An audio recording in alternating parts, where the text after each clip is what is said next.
Now, we know that there is a splitting of the realms right now that is occurring. And, we're taking this path of transcending the old earth and connecting to those that we resonate with. We know that we're all creators of the future timeline. We have the power to create the new, and that is why we will no longer tolerate the old ways of living. Of course, they want to keep us distracted on this 3D reality and focused on the outcomes that we do not want. And that's how they, right, have always manipulated humanity in creating a reality that keeps them in power and us enslaved. No longer allowed, right? Being in the present moment, no matter what is happening, is the most powerful counter to any negative outcome. So the more people do this, right, the more we do this, we create more love, a higher resonance. Love cannot be stopped, right? So we're here to really amplify our own soul force, right? Our life force energy out there. And the best thing that we can do right now is to let go of any savior program. And again, focus on how we can expand our physical freedom communities, learn to peacefully share resources, create infrastructures for those connections, right, to happen, and at the same time integrate into the natural world. And all this is key, and this is why I wanted to bring David from Talking Tree back today. Now, for those of you who missed David's presentation, I do believe it was last month, and have not yet met this brilliant man, David is the founder and visionary behind the Talking Trees holistic community design. And he began building conventional houses when he was 15 years old and spent the next 18 years mastering the industry. After attending the Earthship Biotexture Academy in 2015, he gave up his carpentry business to pursue his calling of off-grid buildings. So for those of you who missed part one, where David shared his vision with us, I'm going to be adding the link in the chat later on for you to watch later. And again, thank you, David, for joining us, for being here and sharing this important presentation. I'm calling it part two, as we take a deeper dive into creating a holistic community that I'm sure will empower everyone to take inspired action in the days ahead. Thank you. Thank you so much for having me back. This is cool. Thank you, everybody, for your time tonight. I was told it should be about 45-minute presentation, but I think I got it whittled down to about an hour and 10 minutes. It's a lot of information to go over in such a short period of time. For anybody that was here last time, there's no new human being that has showed up here yet, but that's the thing when you don't go to the hospital and get all those things, you don't know when it's going to come. Maybe it's waiting until we get to the land, but we'll find out. Again, my voice will shake for the first 15 minutes and then it should smooth out. Now, I would say Karen's bang on. That was part one, because if you didn't already know the information that was presented there, this may not, it may not seem reasonable, it may not seem interesting, but this is the more pragmatic approach to creating a community I want to live in anyways, and everybody can take these pieces and do whatever you like with them. So I will not chat because I can't look at that at the same time. I will share screen. And just so everyone knows what you're referring to in regards to a new human being, David and his wife are expecting, for those who were not on the call before. Brave little spirit must know there's something good ahead. Absolutely. Okay. So I haven't looked at this in about 5 days. So let's see how this goes. Yeah, the first one, I've had quite a few interesting conversations since the first presentation. thought over some things, saw them in a new way. Is that coming up properly? Yes, it is. Looks great. Okay. And trying to categorize what these presentations are or how they could be educational in classes or workshops is something that I've been exploring with a few people, and it really doesn't fit into any conventional workshop format, something you'd learn in a couple hours on the weekend or something you can have questions with. And I think one of the women on here last time said it was kind of like a way showing, opening people up to a new possibility of a way to live. And that might be what these presentations are. It's not go do this, fill out this questionnaire, and then you'll have this information. It's just expanding the way maybe some people look at things or pulling pieces together that people didn't think to pull together before. So I feel like this is pretty much where we're at right now. And as far as I'm concerned, two things need to happen right now. Now, I don't buy into the World War II lines that the media has fed us, but this is the Nuremberg trial picture where people were hung and a court on the left side. I keep hearing people talk about parallel societies as if they're going to let us live free and work together while their version of society exists. And I really don't see that happening. You could have parallel societies in the future where one tribe lives near another tribe, lives near another tribe, but the current powers who claim to be are not going to let people live freely unless they're addressed. So those who have trespassed need to be held accountable. And at the same time, those who are ready need to start creating the world they actually want to live in. And Karen's opening was perfect because I was thinking about this on the way home. I just brought my sons to their mother. And it feels like lots of people want to have their cake and eat it too. They want a new world, but they don't want to let go of where they currently are. It's very comfortable and it's hard to make that move. But if you want something else, if you want to live another way, then we need to let go of what we have. And Creator will show you the path, or he will take it from you so that you can see the path clearly. That's the original presentation. And this one is a pragmatic path from fiat to freedom. Again, if we don't address currency, nothing's going to change. Gandhi did great things and wonderful things happened there for a little while, but he didn't address currency. And so India is just as much of a slave to the Bank of London or the Pope as any other country is. So we can't just, if we don't address this, we're not addressing anything. And this, for me, is a solution to modern slavery. Hold people who have trespassed accountable, create the world you actually want. And this, Max Egan summed up everything I wanted to say at the beginning in 4 minutes, and Max says it beautifully, so I'm going to let Max say it.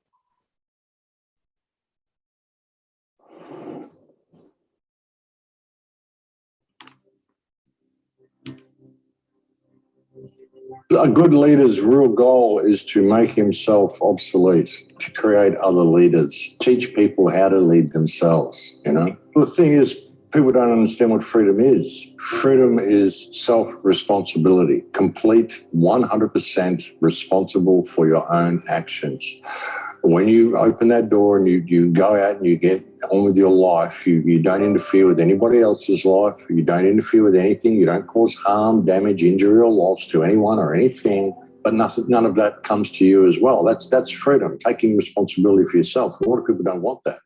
They want to be free to do nothing. They want to be free to just have nobody tell them what to do and to be able to just do what they want to do. But at the same time, they want free money, they want free this, they want free that, they want to actually go and create their own food or create their own house or do any of this sort of stuff. So, I mean, with what they're doing with this system, with it all breaking down, we all want it to break down. We want it to break down and they want it to break down as well. but they want to be able to then offer us their solution. Like you say, they've already got a solution in place. What we've got to do is realise that this is an opportunity for us to discover ourselves again. The problem is, what freedom looks like is basically a world without any of this surveillance technology. It's a world without smartphones and things like that, which is complete freak out for a lot of people, which is why so many people are going to choose that system. They only know freedom and reality and enjoyment by what the powers that believe they be have given them to experience those things through. Like you live in a people farm, you live in a pen, and now they've taken your access away to all the designated enjoyment zones they created within your pen. The restaurants and the theatres and the ball games and the rock concerts and the whatever it is. And that's all people know how to do for enjoyment. They've forgotten what it means to be human. They don't know how to go down the beach and have a drum circle, or go and enjoy the forest, or just go and spend time with their friends, or without some big entertainment spectacular happening in front of them, you know what I mean? So they've forgotten all that. And that's what they're scared of losing. They're scared of losing all of this stuff that's been given to them for pleasure, because they don't know the pleasure of just being alive, the pleasure of being with animals. I saw a video today of a little girl who was reunited with the donkey that she raised. And this donkey was just so happy to see this little girl. That's pleasure. That's enjoyment. That's what it means to be a human, that sort of stuff. You don't have to go to the theatre and do all this sort of shit. So, freedom is living your life to the fullest of your potential and doing what you came here to do, which is discovering yourself and what it means to be you. How many people have done that? How many people go through their lives and they collect the stuff and they think that's success, but they never got to know themselves, never really got to know their partner, never really got to know their children, never got to know the earth and what life was really about. They just think it's this big meaningless thing, and the one with the most wins. So when you have that sort of society and you look at the situation the world's in today, it's no wonder that it's come to this. It's no wonder they've been able to get away to this. And it's no wonder that now we're at this point where people can make that choice to become human again or go into that system. They don't even see the choice. They don't even know what it is. And they're too scared to step outside of that system and become human again. And if you're not prepared to do that, well, then you're going to be corralled, you're going to be guided, you're going to be told what you are and what to think, and you're going to have to work this sort of mundane job you don't like and pay to be alive, and the one with the most wins, and that's not what life's about. Yeah. I love that the cat came up and decided to share some human cat affection right as he was telling the donkey story. That's cute. This is something, again, that people have brought up to me, is using the word human. We need to become human again. And I thought Max said everything perfectly. So let's get into the pragmatic side of this.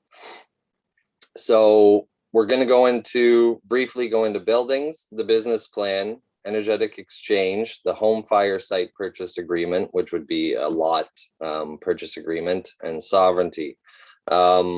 This is the first Earthship I built when I got back from New Mexico. They're just so beautiful. It's something I can't do here is let you smell the plants in the building, or let you feel the perfect moisture content in these buildings, or how light or how light they really are, because the whole south side is glass. So I just want to put some pictures of these buildings in here, because we can talk about building community, but if you haven't had an experience like going to New Mexico, like I did, going to New Mexico for a month and working beside these people, and how happy it is and the amazing energy that's going into these buildings, then there's no way for me to describe that here.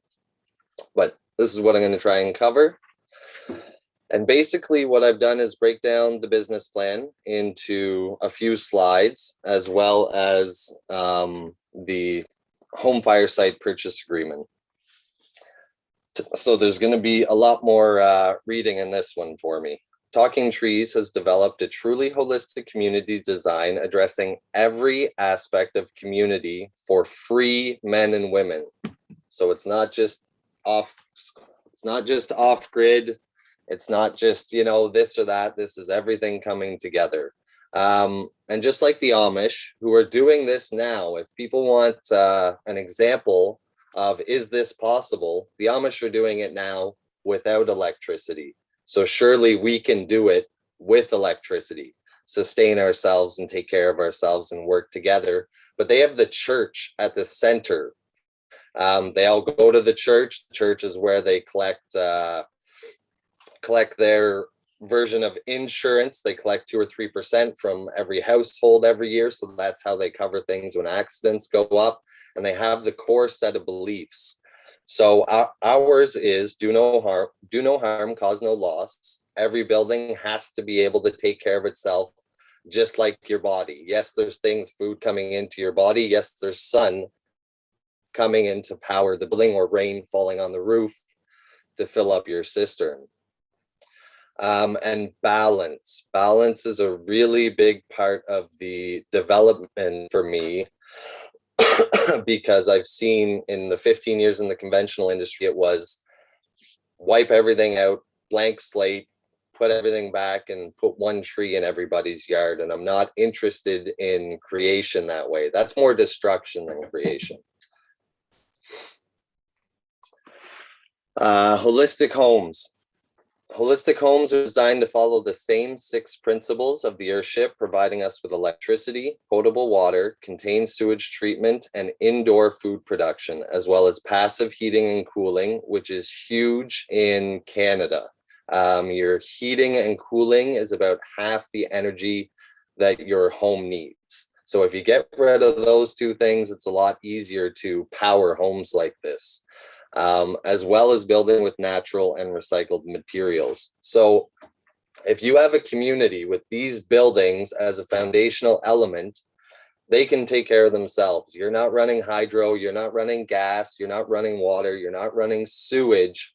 So it completely changes the way the community is built and then how it operates from then on. Energetic exchange. Very important. I went over this a little bit in the last time. I go a little bit deeper in here because I really feel like this is the crux.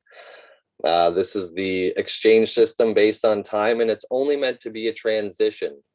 It's not meant to do anything but help us transition away from fiat, gold, silver, crypto, whatever we're using, to like the indigenous used to do. They didn't need any currency. Everybody just did what they were good at.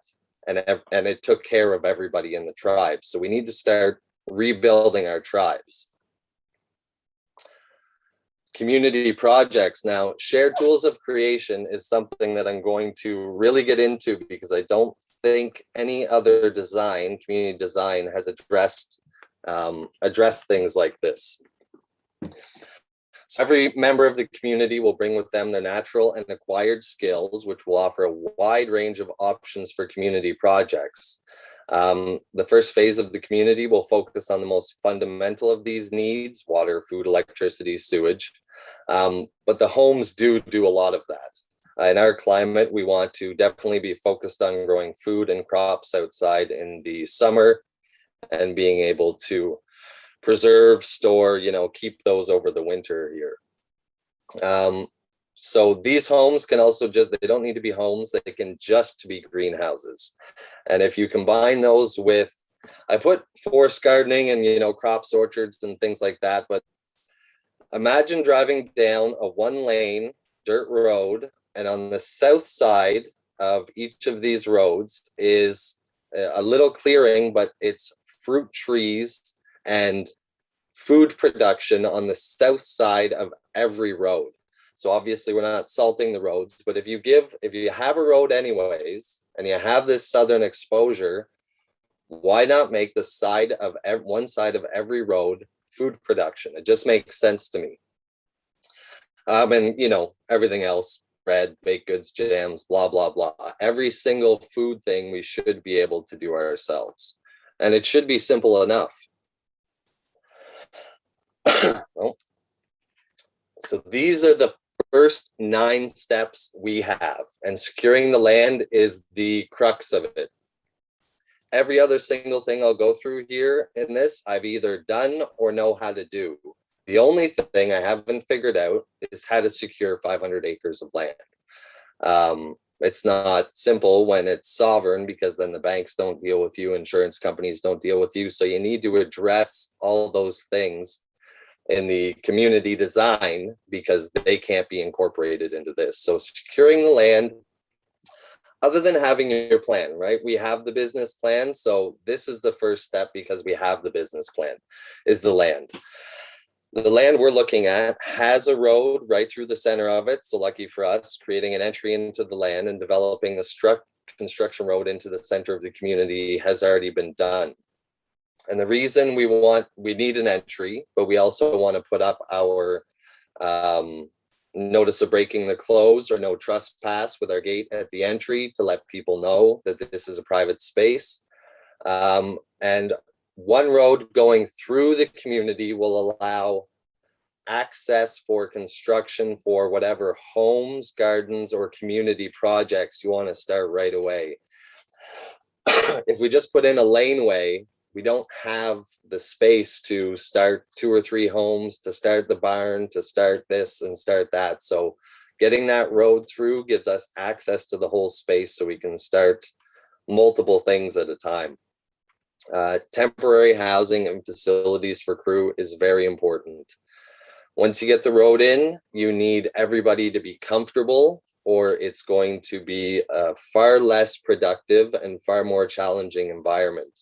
We learned this at our 1.4 acre model home site, model community site. If you don't have fresh water, if you're not able to shower, if you're not able to do the laundry, go to the bathroom, have power, it wears on you very quickly. Camping is really fun for a few days or a week, but if you camped for 6 months, it gets exhausting. So making sure that everybody that shows up to build this stuff has all these things is really important. Because of the state of things now, there's a kind of urgency to secure and manage tools, equipment, building supplies, and food stores. I don't know how long supply chains will hold up, how expensive things are going to get. So as soon as we can get into the land and we're set up storage spaces for tools, equipment, building supplies, and food stores, should be created so that we have all the materials and tools and equipment that we need to start construction.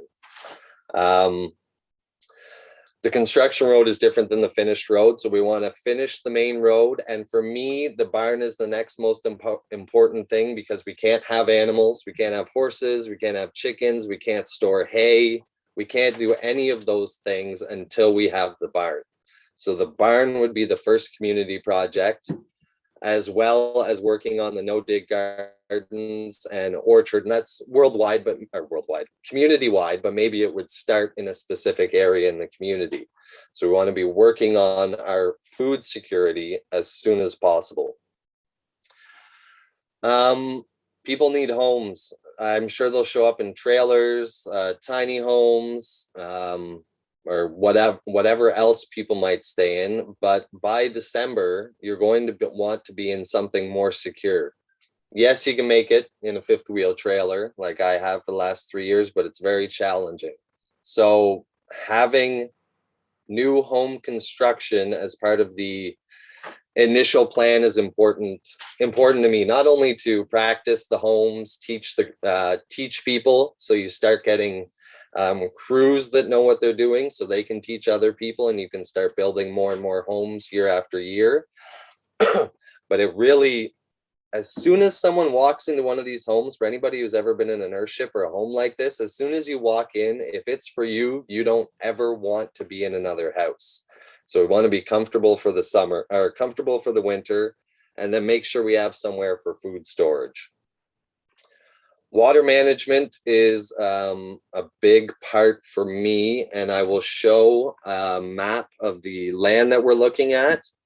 Now there's lots of ponds, there's a lake, there's streams, and what I would like to do is work with the beavers to work on dams, work on waterways, and use those for passive water systems that generate electricity. And there's a few of them out there, because community projects like the wood shop, the metal shop, things like this, they're very energy hungry.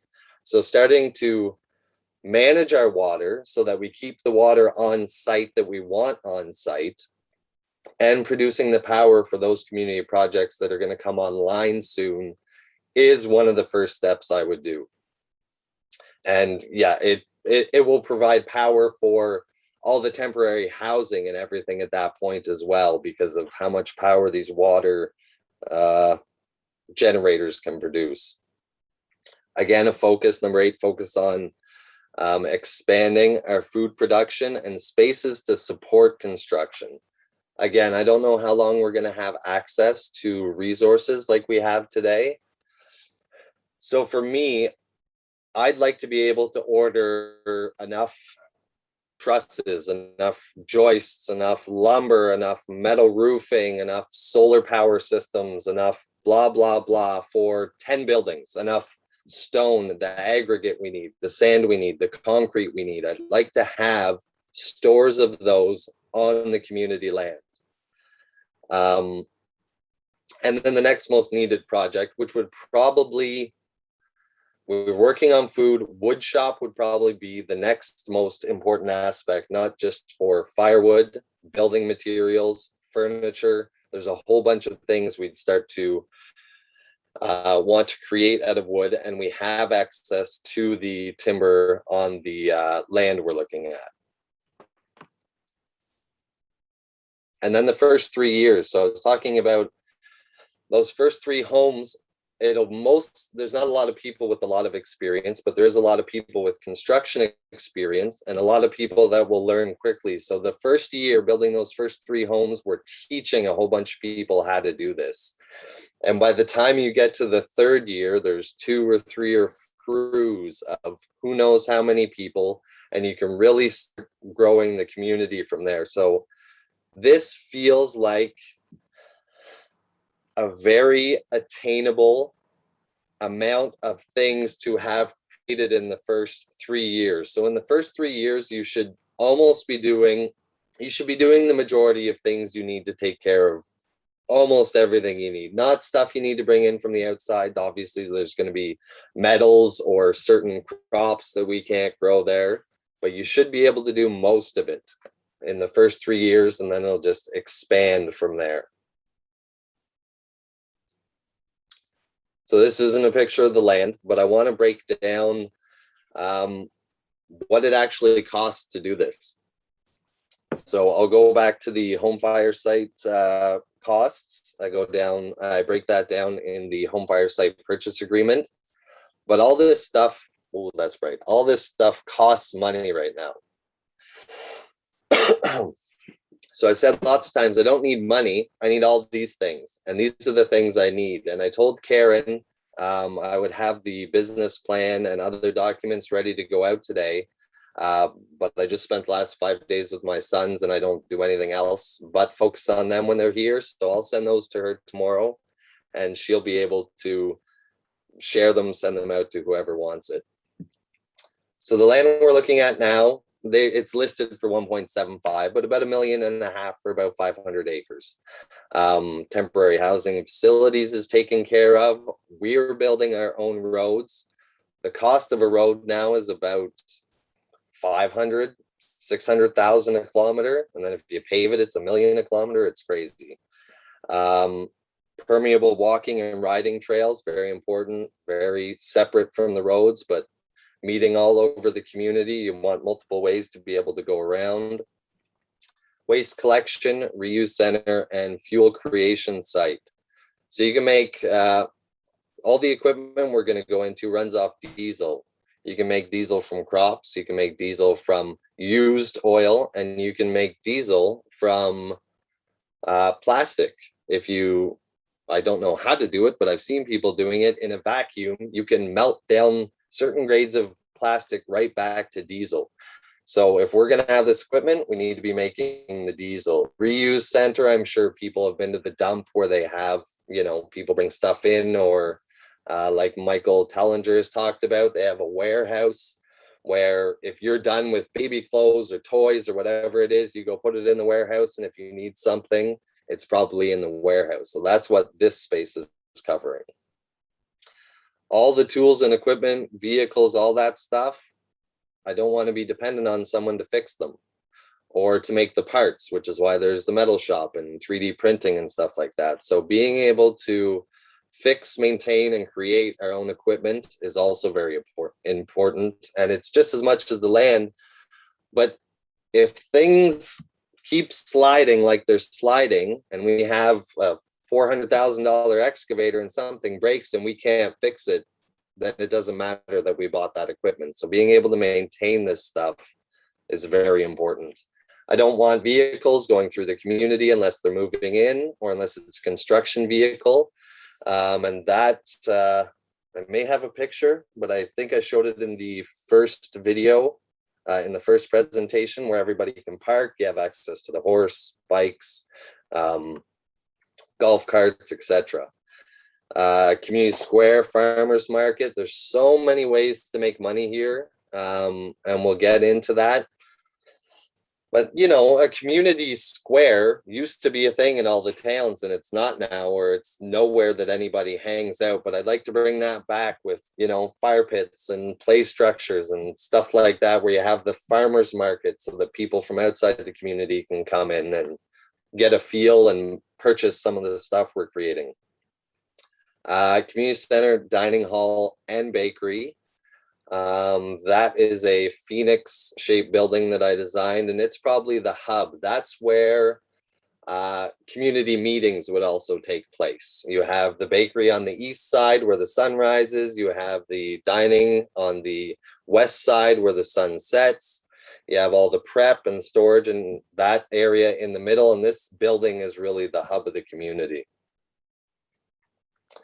Farms, barn, gardens, the different shops, metal, wood, material, chemical labs. So in each of these, I've also included all the equipment that goes in these buildings that I'm aware of. And I've done extensive research, but that doesn't mean I know every piece. But this should include everything each of these buildings need. Greenhouses, food prep and storage. The model home, people need to be at just like any other construction site. People need to be able to come see these buildings for themselves. It'll also be the office, and it will also be our bank or e-center. The dynamic learning center, automobile sharing, holistic home rentals. So I'm going to go back up to the first one. So these 2 pages are all that I can see that you would need to do 95% of the things yourself within your community. It doesn't mean you're hermits. It doesn't mean you're not going out and bringing other things in. But if you have all these tools, equipment, area, spaces, you should be able to do almost everything you need. And it's about 12.5 million. If you look at developments now, or if you add together 15 people's homes who are on this call, $12.5 million isn't very much, especially when it lets you create, build, do anything you need to do. So this is for everything we just saw and the ones I'm about to go into. So all items, they won't be purchased new because I don't like some of the new stuff. And this is part of the updates I have to do in the business plan. But they'll be delivered, installed, and maintained. So all tools and equipment will become resources of talking trees managed by the Council of Elders. They can be used by anybody in the community except for the heavy equipment, which needs training. And if someone wants to learn how to do it, they'll be trained on it. Once you have all the tools and equipment that we're about to go into, the next community gets to be built a third cheaper because you've already purchased everything you need to build the community. And this is everybody's. Everything I'm about to show you is every single person who has a home fire site.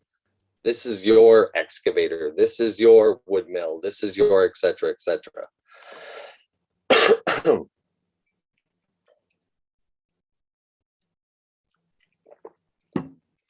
So The heaviest thing we have is the excavator. And the reason I chose Volvo, because someone will probably say something, is because they're the only company that allows their employees to actually vote on what happens in the company. And they're also top quality machines. 22 tons is as heavy as you can get before you start crushing the mycelial connections too deep in the forest floor. And if you have heavier equipment, you're starting to sever the connection in the forest when you put a road in. So we don't want to do that. Now, the 15 years, obviously building homes, I learned what pieces of equipment and tools you need. So 3 different size excavators, they each have their purpose, they each have their job. A compactor, that's something you're going to use for the pads of the building. It's something you're going to use for the roads, the parking lot. You're going to use it after grading in the spring. We know gravel roads can get rough. The track loader does so many things. It's very quick. It's versatile. It can be used as in construction. It can be used on the farm. It can be used to clear snow. It can be used in the fields. So all of these are as multi-purpose as I could get them. Nothing replaces a dozer, and we need a dozer a lot of the time. A telehandler is a forklift with an arm that goes out. Now, I don't know if anybody's tried to lift big beams or metal roof sheets up onto a roof. You can do it, but it's very dangerous. And if they have a machine that can do it safely, I would prefer to use that if we can. One dump truck, because I don't imagine us running to the quarry all the time. And if we're building in the forest, dump trucks can slip and slide as soon as it rains. So the dump truck can work on the roads, and it can go to the quarry to get something like river rock, which we may not have access to. All the excavator attachments, there's different, there's chippers and different thumbs, claws. There's all different tools that we need to build these buildings. So those are included. All the track steer attachments are included, and that's snow blowers and mulchers and all that stuff. One tractor, again, it's multi-purpose, farm, construction, snow blowing, and all the attachments that go with that. There'll be lots of, I like to use repurposed materials if I can, and anybody who's driven by a school in the summer, they've probably seen the roof coming off it at some point. There is rigid insulation, which is very expensive, that you can pick up all the time, or all kinds of materials for the construction of these buildings. So a vehicle and trailers that can go pick up this equipment rather than purchasing equipment, or even move it around the space, is very useful. Cement mixers, I don't want to be calling concrete trucks in all the time. A plate compactor is very specific to the buildings, especially compacting the soil behind the tire wall or concrete wall, if you wanted the tire wall to be concrete, so that it is as dense as possible for thermal mass. Biodiesel processor is for used cooking oil or crops to make diesel. And then we start to get into, the little stuff, chop saw, chainsaws.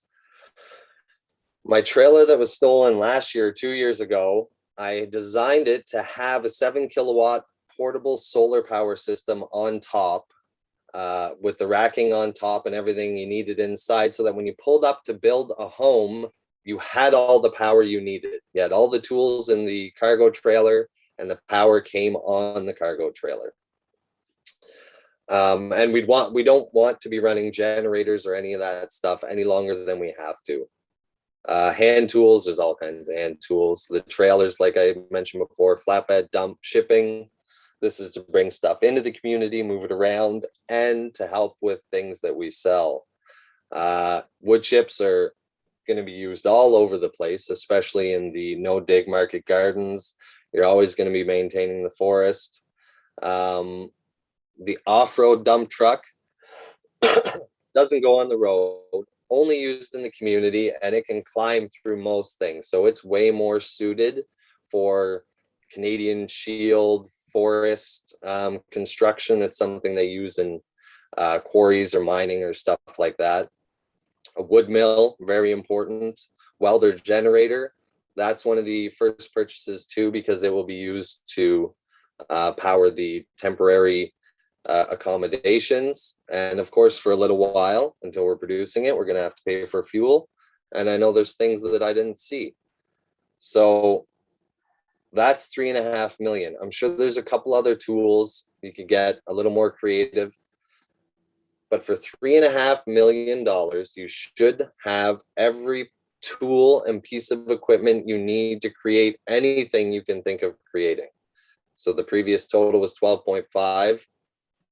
This is 3.5. So $16 million should allow a group of people to create anything they need, grow anything they need forever. Not forever. Well, maybe they'll start building their own equipment and things after that, but you don't need to go outside to hire anybody or bring anything in when you have this stuff. If you think of anything you do on the weekend or hobbies, or you want to build a shed, all the things are already here. You don't need, each person doesn't need to have a wood mill. That's crazy. Each person doesn't need to have an excavator. If we start sharing costs like this, it's going to save people a lot of money. So 16 million, and then you're free. It's actually not a bad deal. And this is just a few of the things, just in case some people aren't familiar with the items I'm speaking about. But these things will allow us to build 144 homes for someone. A few people asked or said that the homes were, are they expensive, or they seem to be expensive. They'll be a lot less expensive if you own all the tools and equipment and make the wood and bring the stone in for your own home. So the prices that I have on the website for the models, they'll be drastically different for people that are actually participating in the community. Right. So we need $16 million. Where do you get $16 million?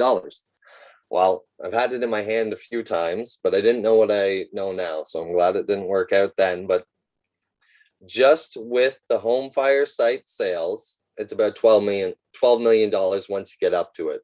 And this is one of the things that changed since the last presentation. I used to just say 144 lots, but when I looked into it, that didn't make as much sense as I would like.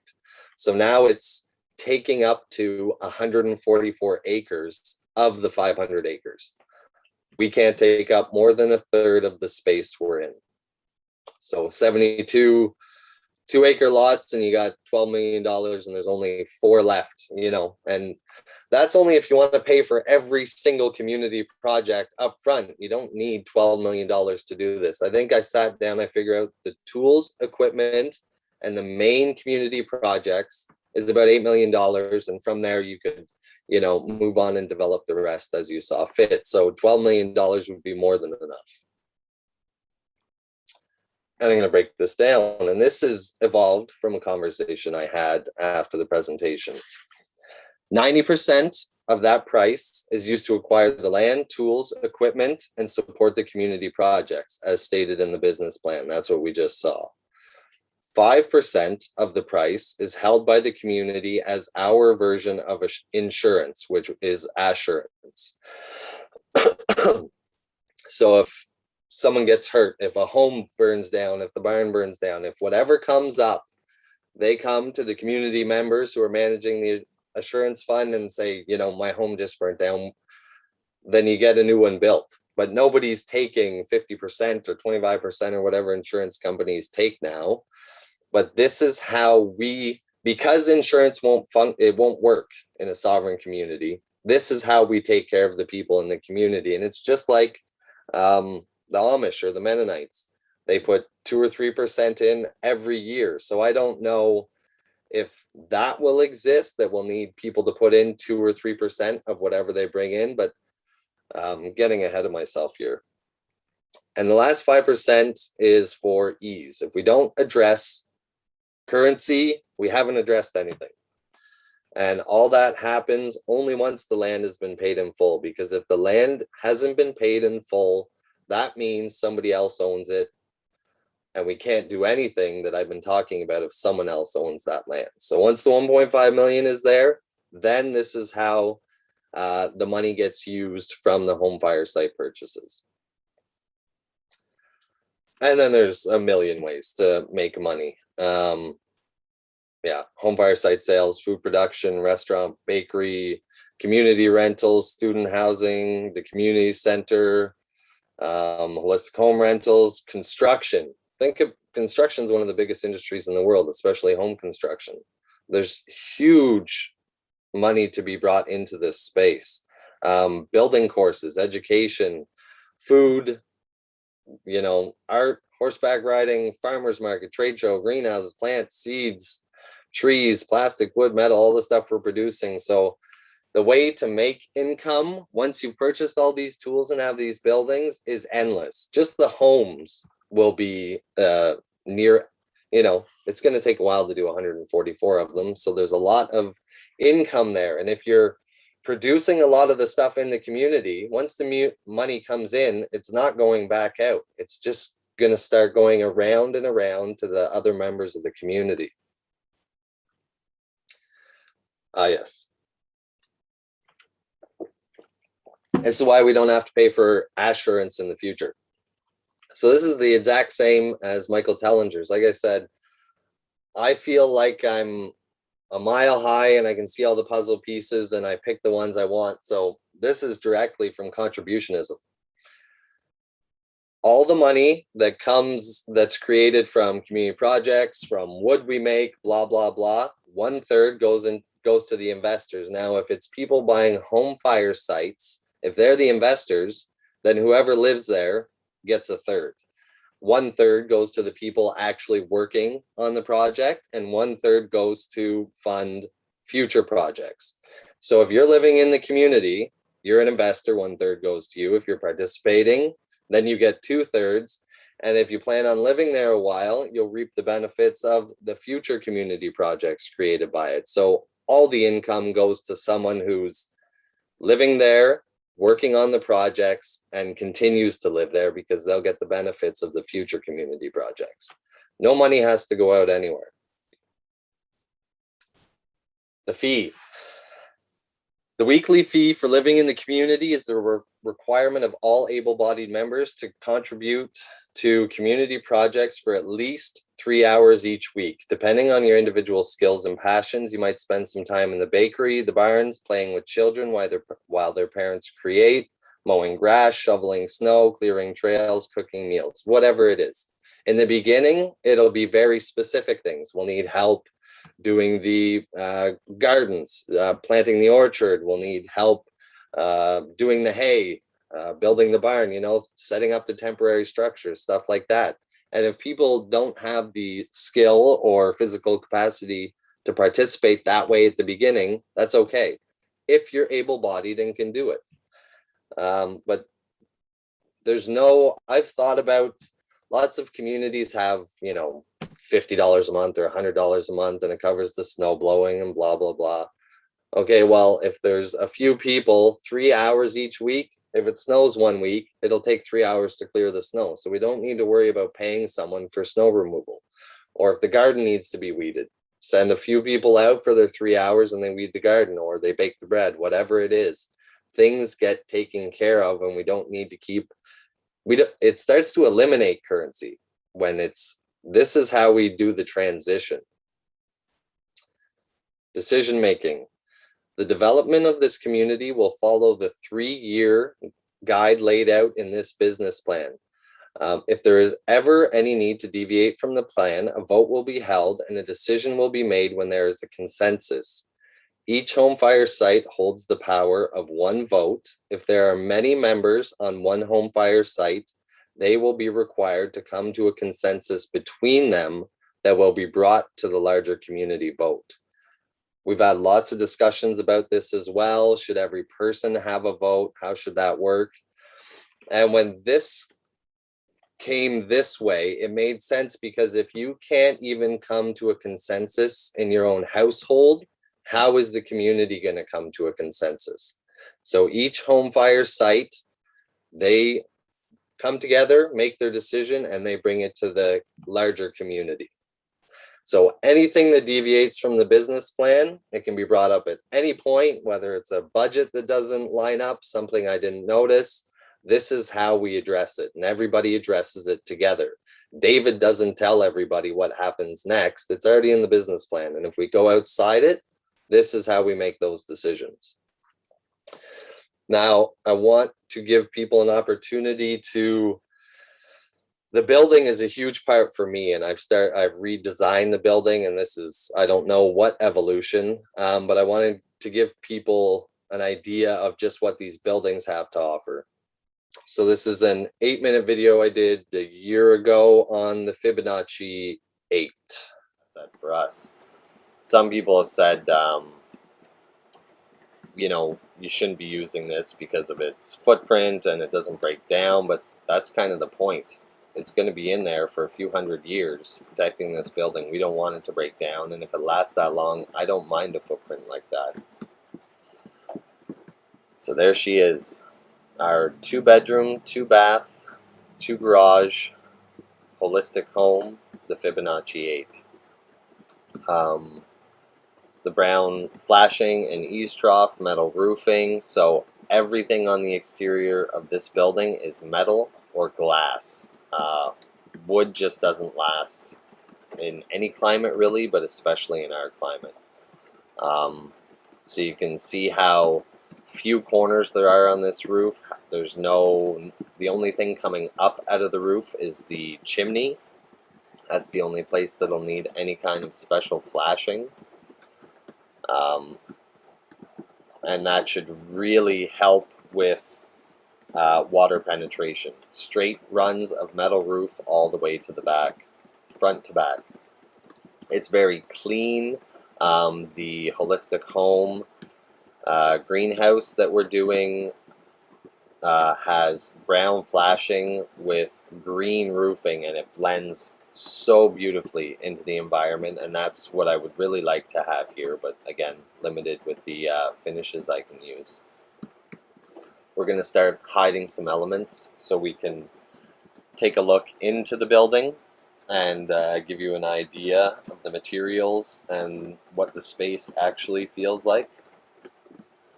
So there you can see into the first greenhouse, 10 feet by about 80 feet, I believe. It's pretty simple construction. I've done a lot of custom homes, conventional homes, and they have some outrageous details that serve no purpose at all. It is challenging, and you do need to know what you're doing, but these are straight walls. There's not round walls or crazy corners or anything like that until you get to the tire walls, and those are naturally curvy anyways. So it's simple, but the framing is quite clean, quite straight, quite easy, and quite minimal. I get a lot of comments of people saying this looks like it uses as much lumber as a conventional home. Well, there's only one exterior wall, so if we look at it just from that perspective, no, it doesn't use anywhere near the lumber that a conventional home uses. Also, a conventional home might last 75 years if you're super lucky.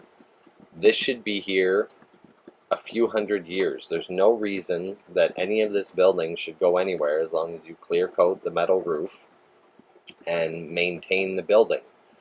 So I don't have any problem with using lumber as long as when you use the lumber, the building is going to last as long as it takes those trees to grow back to that state. And I believe we've reached that equilibrium with this type of building. So you can see the 2 greenhouses. You can see the interior row of glass now with the sliding doors and each of the spaces. The cold room is on the right. Then the living room, dining room, kitchen, 1 bedroom with a closet behind it and the 2 baths, and then another bedroom. And behind the 2 baths is also the laundry room, and it also houses the WOM and POM. Very central in the home, directly behind the bathroom, so short water runs, short power runs. It should work really well. A little cabinet again in the corner for seeds, tools, storage, whatever you need out in the greenhouse. And then we'll just take a look through the building. That's a king-size bed to give you an idea of scale, and you have access to the closet on both sides, which also lets light get back to that wall. to the back wall, sunlight to help charge the wall and hold the heat. We've got mirrored bathrooms and the same bed, but this bedroom's a little smaller. Move into the kitchen, dining, and living space, and it's not big, but it's not small either. It's a very comfortable size or space. And there, just in the middle of the screen, you can see the cold room. I believe we're going to actually take a look at the interior space first. But a cold room is so important, and they used to be in every home, and we don't see it anymore. So, I mean, this looks absolutely beautiful to me. This is exactly what I want. I designed it, and it's the first interior that I've actually finished. I like the wood stove right in the middle of the space. It should help heat the whole building. You could also cook on this space. The stone that wraps the fireplace holds heat as well, so it's excellent thermal mass in the fireplace. It's just honestly, it's a beautiful building. I know I designed it and I'm biased, but this is where I want to live. This is what I want to live in, and we can't even feel the coolness or warmness of the air yet. We can't smell the plants growing in those front greenhouses, and it's just, this building is so lively. Here we have the back hall, so you don't have to go out into the front, our first greenhouse, to access the other rooms. You can go through the back, so from the master, which is on the top of the screen, you can see the closet space behind it, and then the cupboards hiding the wampum, as well as the laundry room in there. Each room has a cooling tube coming into it, so each bedroom has one, the laundry room has one coming into it, the living room has one, the dining room has one, and the cold room. And you can see it's balanced. The amount of living space is the same as the amount of food growing space, and that is because of where we are in Eastern Ontario. And there you can just see how clean, how beautiful this building looks, and blends. Imagine green roofing on that. This would blend right into the natural environment.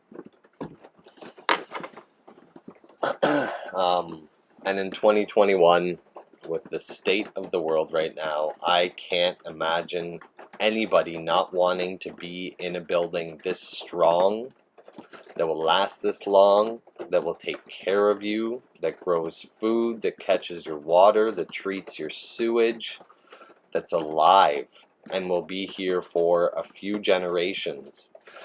So it's not mortgage after mortgage after mortgage, new house after new house after new house. And this is my dream, and I know other people share this dream as well, and I can't wait to see the community of these spring up. Thank you again for your time. I hope everybody's doing well considering what's going on, and I'm really excited, because if now's not the time to do this, I honestly don't know when it is. Have a great day. I've said now's the time for about 9 years. It's got to be the time soon, though. Something I want to touch on that I said in there was homes now, conventional homes last about 75 years, maybe 100 years if you're really lucky. And the amount of lumber that they use in that time can't replenish naturally. So if I am not going to use a material or product in these buildings if the lifespan of the building isn't long enough to let the natural world regenerate what we took out of it. So if this lasts 100 or 200 years, those trees we're using have more than enough time to come back, come up, and then some. So we're not constantly depleting everything around us. So this is just, it's like a conventional home in a lot of ways. You can change the floor plan to whatever you like. There are parameters, because this is more like an engine than a home. A certain depth allows a certain amount of summer sun and winter sun into the building. So something from 18 to 22 feet deep is your living space. A greenhouse should be about 8 to 10 feet. If you don't have roof glass, once you put roof glass and you allow that winter sun more access, then you can add another greenhouse onto the front of the building.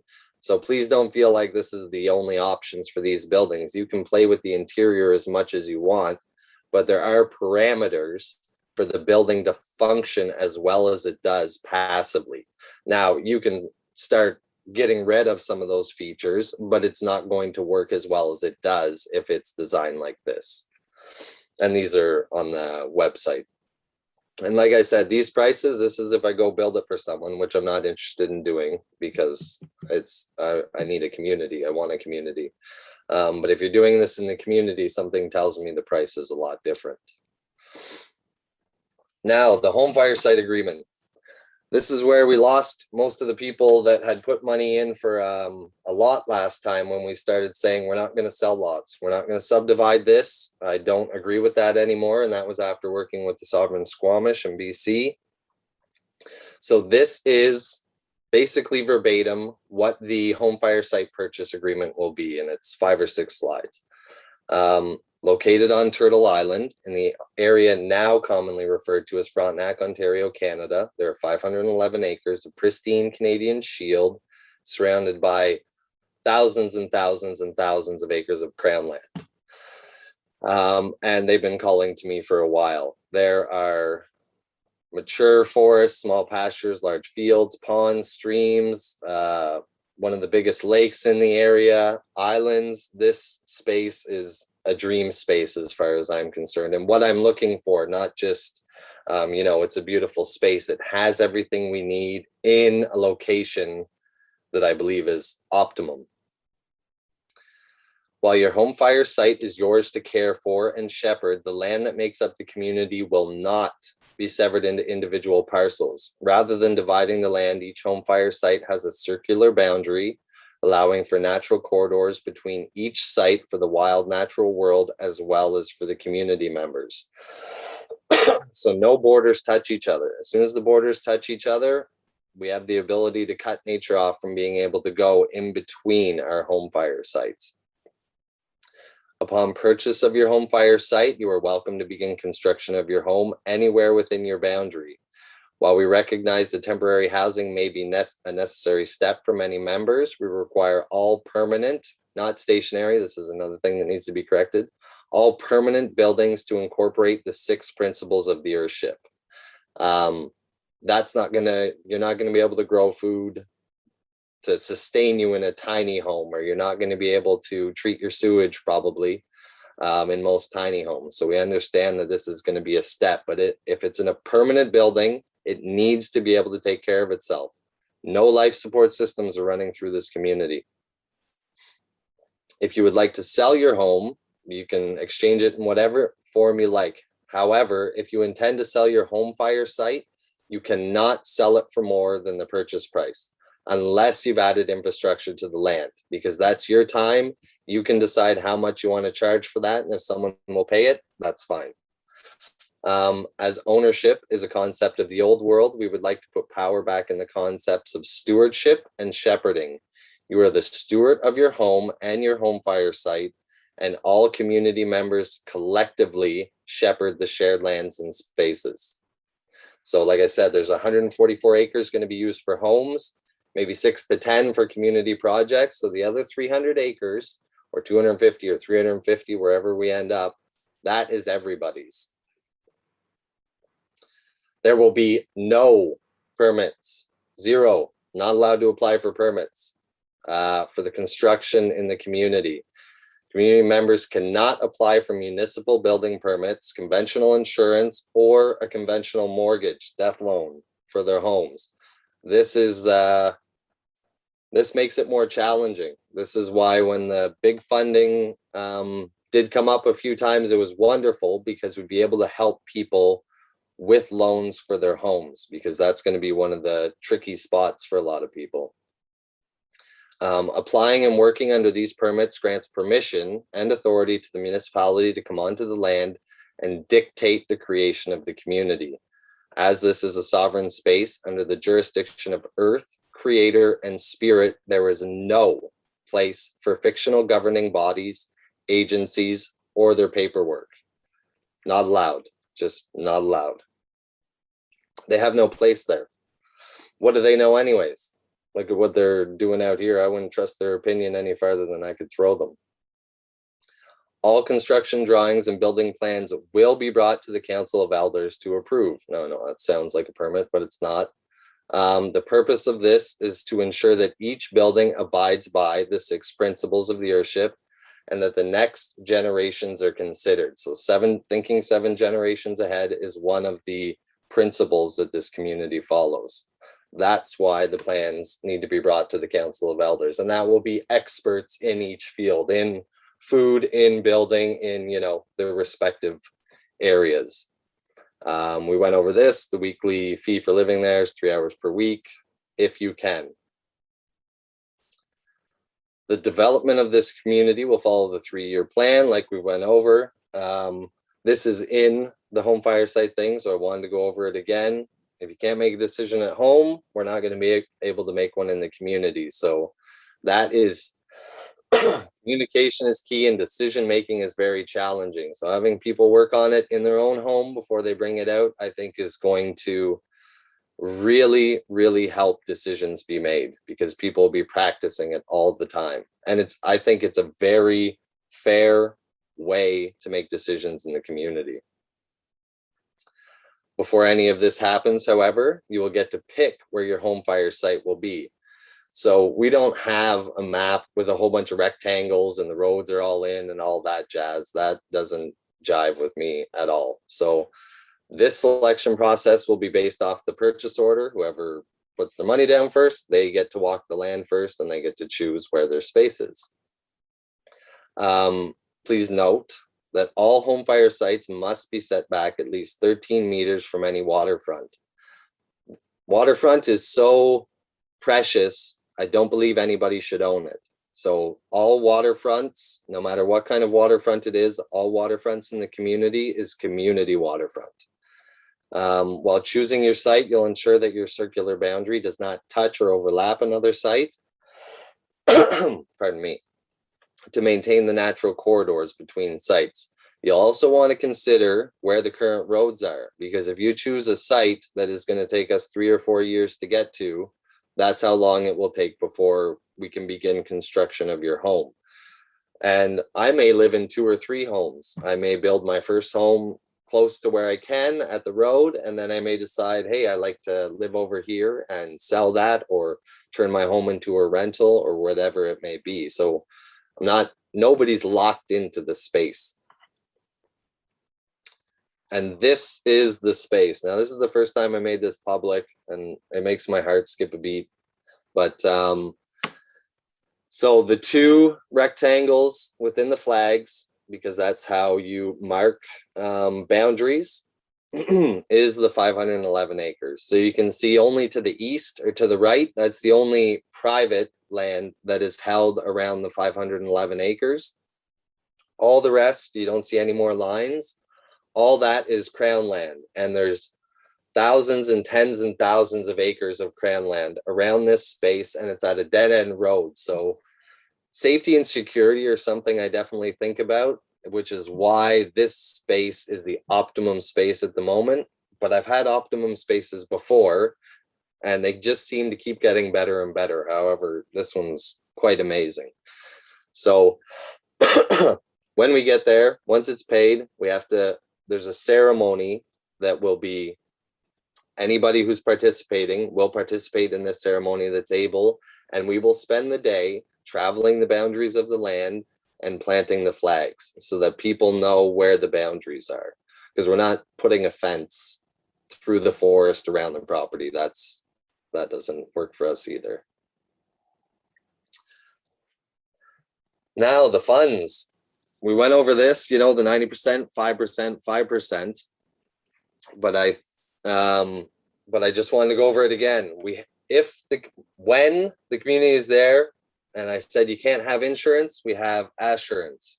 Money is, you won't be able to get mortgages for your home. So this 5% backing for ease, at some point that can be turned into, if the community decides, It can be made accessible to people who don't have money to build their home. It can be given out as loans to people who want to build their homes. Maybe they have exceptional skills or whatever the thing is, and we want these people to come into this space. We will have the funds and the ability to help support some people in the future building their home. And this is the bottom of it. Now, under the agreement section, you put however you want to be referred to. I'm not interested in fictional characters, so I would probably just put I, David, and that's it. That's all I would put. But your thumbprint is how we acknowledge and agree to what is said in this statement. I think I really should read the Bible because there's a lot of interesting stuff in there, but you are not to sign your signature anywhere. You're giving away, I don't know if it's your power or your spirit or whatever it is, but you're not supposed to put your signature anywhere. So thumbprint is what we'll use to seal agreements. And then this is just going over every single point that we've gone through just to make sure everybody remembers, circular boundaries, permanent buildings, blah, blah, blah. Right. This is, I've never thought about this. And this just came up when I was talking to someone else in the last week.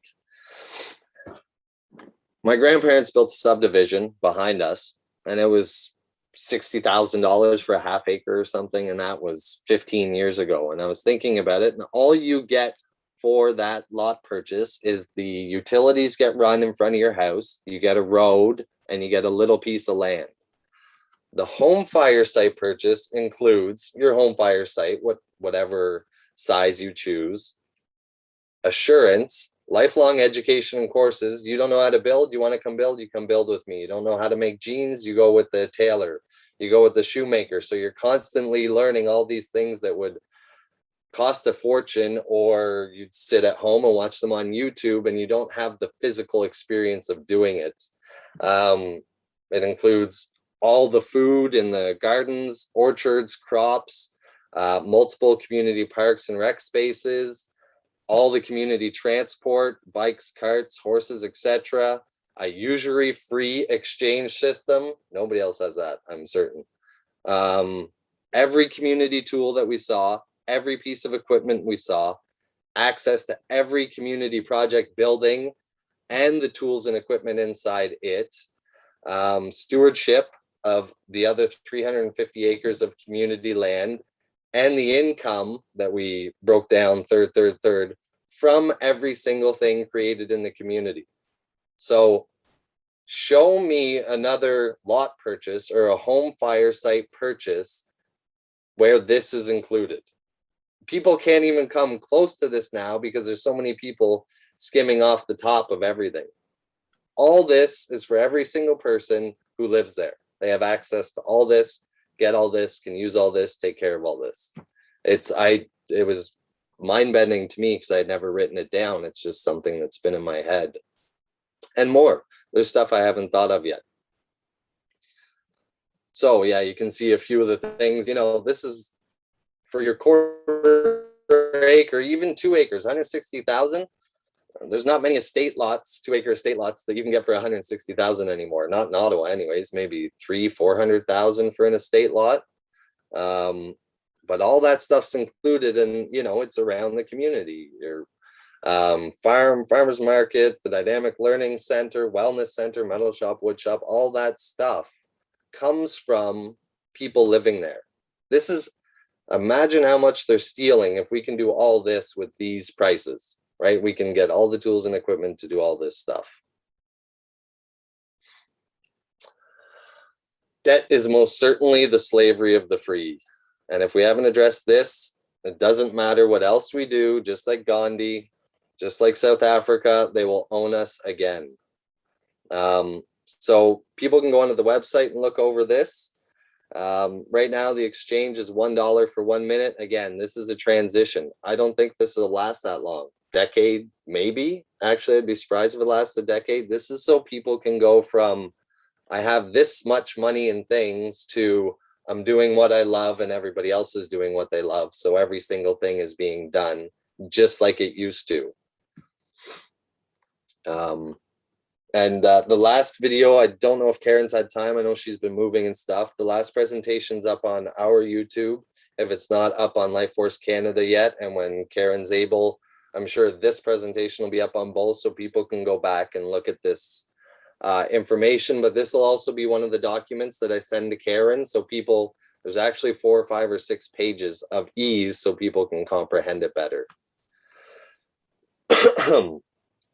Different amounts, and when you connect it all together, like in the top left, it they'll actually make the night sky in different patterns. It's a safety feature, it's a beauty feature, all that good stuff. So I'm going to take a minute to actually go into these. 3 minutes has the tesseract, and it's representative of the 4th dimension or mixing of waters. I don't believe we're moving to the 3rd dimension. Everything is 3-dimensional by just everything that exists here is 3-dimensional. And then the 4th dimension is time. The reverse side has phytoplankton, which is a single-celled water creature in the base of the food chain, which produces the majority of oxygen on Earth. So that's why this is the base of the ease system.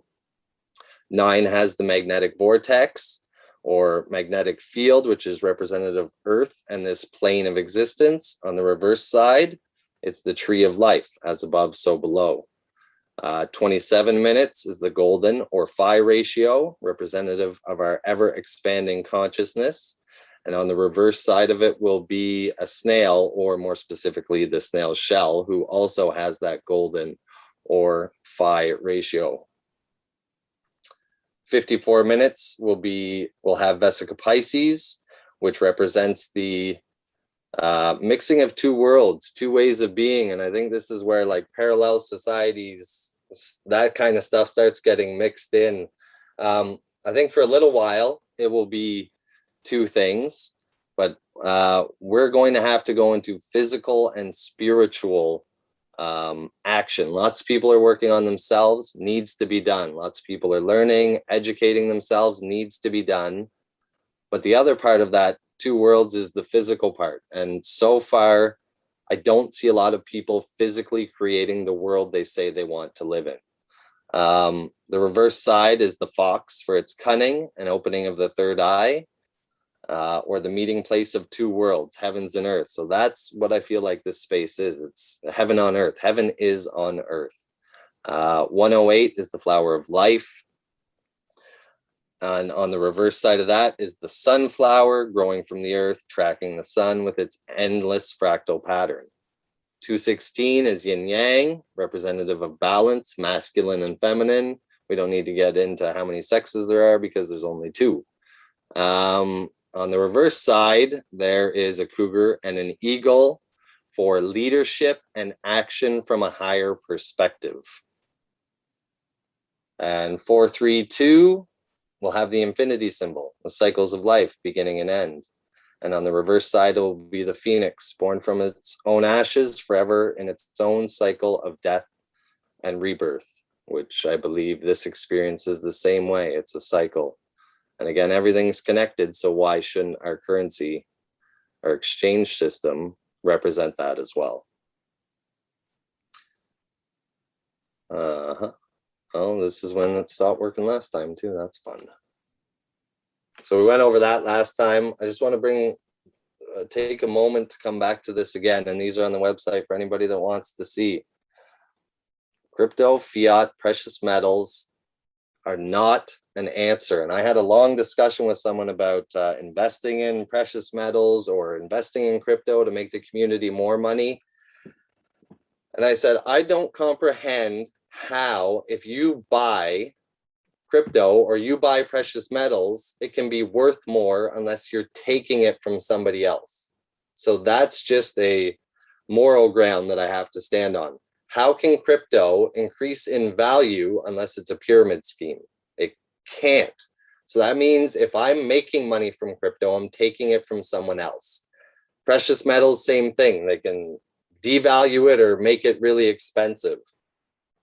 So ease has such a wide range. It can cover so many aspects from cheap to expensive. It's very simple to make. Nobody can manipulate it.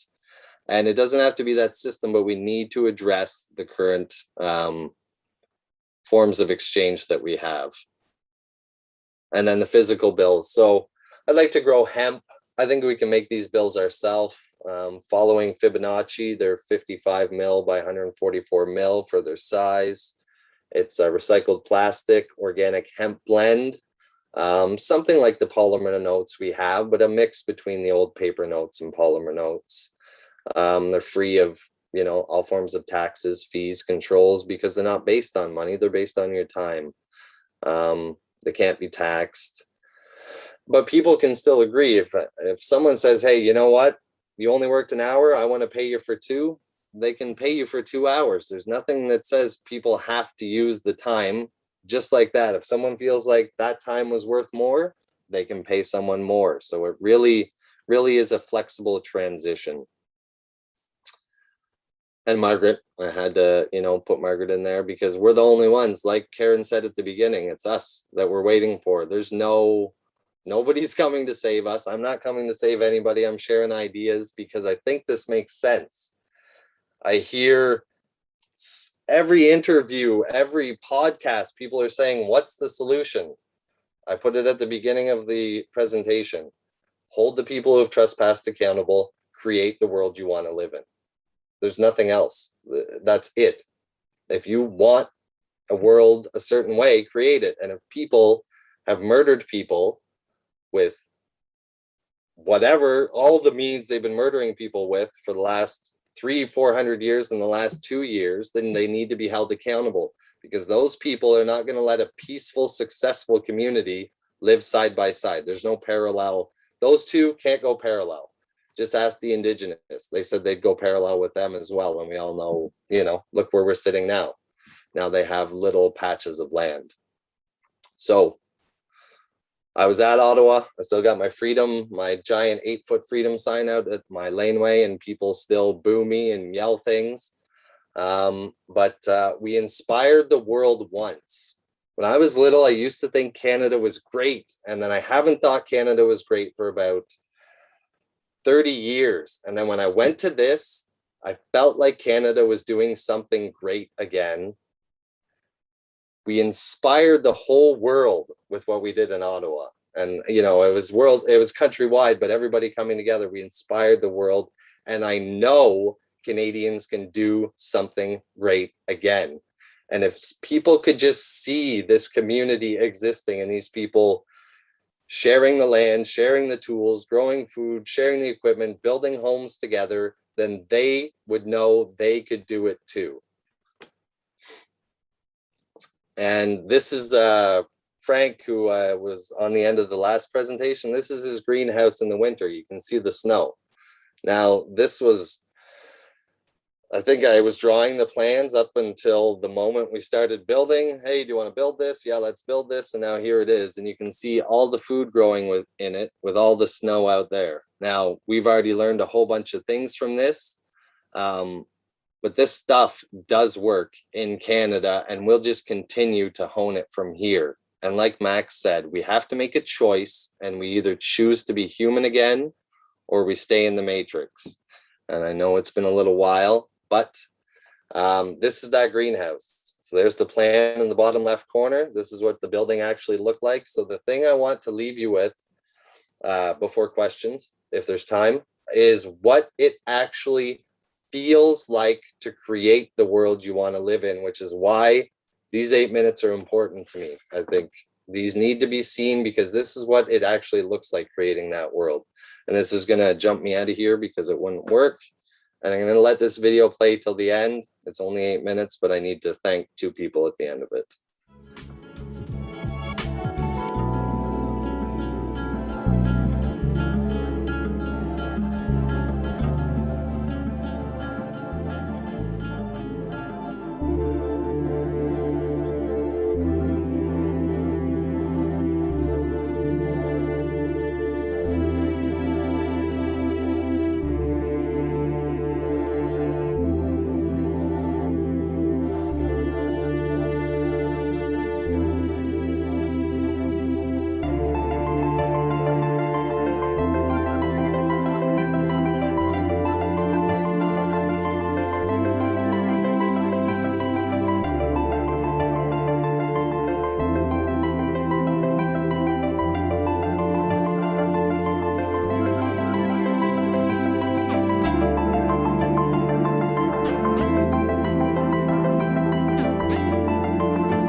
We got to do it for them.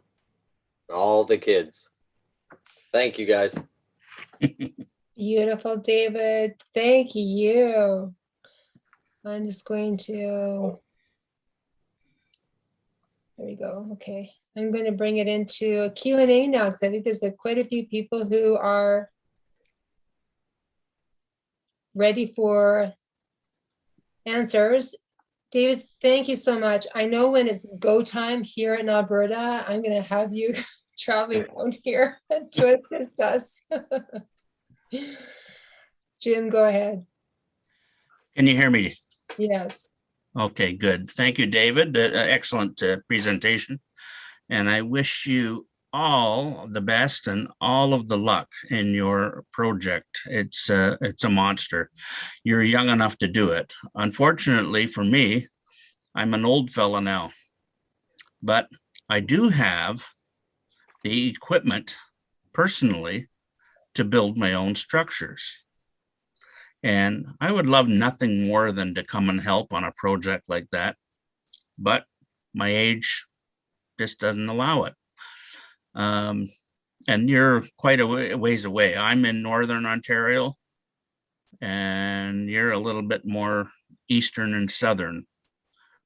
I had a question about those slanted windows when it comes to wintertime and that warm greenhouse air with moisture in it going up, rising, and hitting that cold surface on those windows. What do you do about dealing with the water droplets that trickle down those windows? I saw wooden beams underneath them, and I'm sure you figured out that you have to clad those in aluminum or something to prevent rot, because that bottom base runner would eventually rot and it wouldn't last 75 years. That is something we learned, that it does need to be clad in a metal.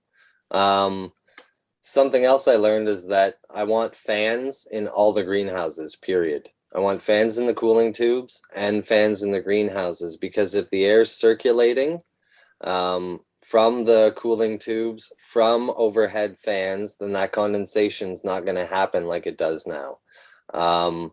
Like I learned about the outside, you don't want wood on the outside. You want brick or stone or metal or glass, something on the outside. Same in those spaces. In the garden space, and it took a while to learn, they still do it in New Mexico with wood. And I did it with wood in that one. But all those spaces need to be something that doesn't hold heat and lets the moisture wick away. So moving the air all the time, and the fans will add strength to the plants as well, right? There's not normally wind in a greenhouse, so the plants are quite weak. So having those fans, the overhead fans and the fans in the cooling tube, as well as that cladding, is something that has to happen in all the buildings now. Right on. Yeah, wood in New Mexico is not a real over problem because it's a dry climate. If you get farther south, you have to look out for the creatures that like to eat wood. And that's why in Mexico they build with a lot of adobe and concrete, etc., etc. Right. Yeah. Wonderful plan. If I can sell something up here, well, maybe I'll buy a lot. That'd be great, but maybe there's someone in your area that wants to do something similar, and you'll have them all set up on the equipment. Well, I do have a fella just north of me that he's got almost as many acres as you do, so we'll see what happens. You could be the key. If you find land and you have those tools and equipment, you can just walk on there and start doing it then. That's the trick. Well, I have 7 acres of my own, and I've already built 6 buildings, so I'll let somebody else. I'll yield. Take care. Thank you. Thank you. Thank you, Jim. And again, the reason why I wanted to have David on here is because this is all about planting seeds in our own mind to really to know that we have the power to create a beautiful new future that is for the people. And so these communities, I do believe, are going to be the way. And so as we move forward, this is all of us. And I mentioned this in the chat that we need to really start visualizing ourselves in this type of community within our province, wherever we are in Canada, and begin to project that out and share with others who are like-minded, because I truly believe this is the outcome that we're going to be seeking moving forward. Trevor. Hi, thank you for taking my call.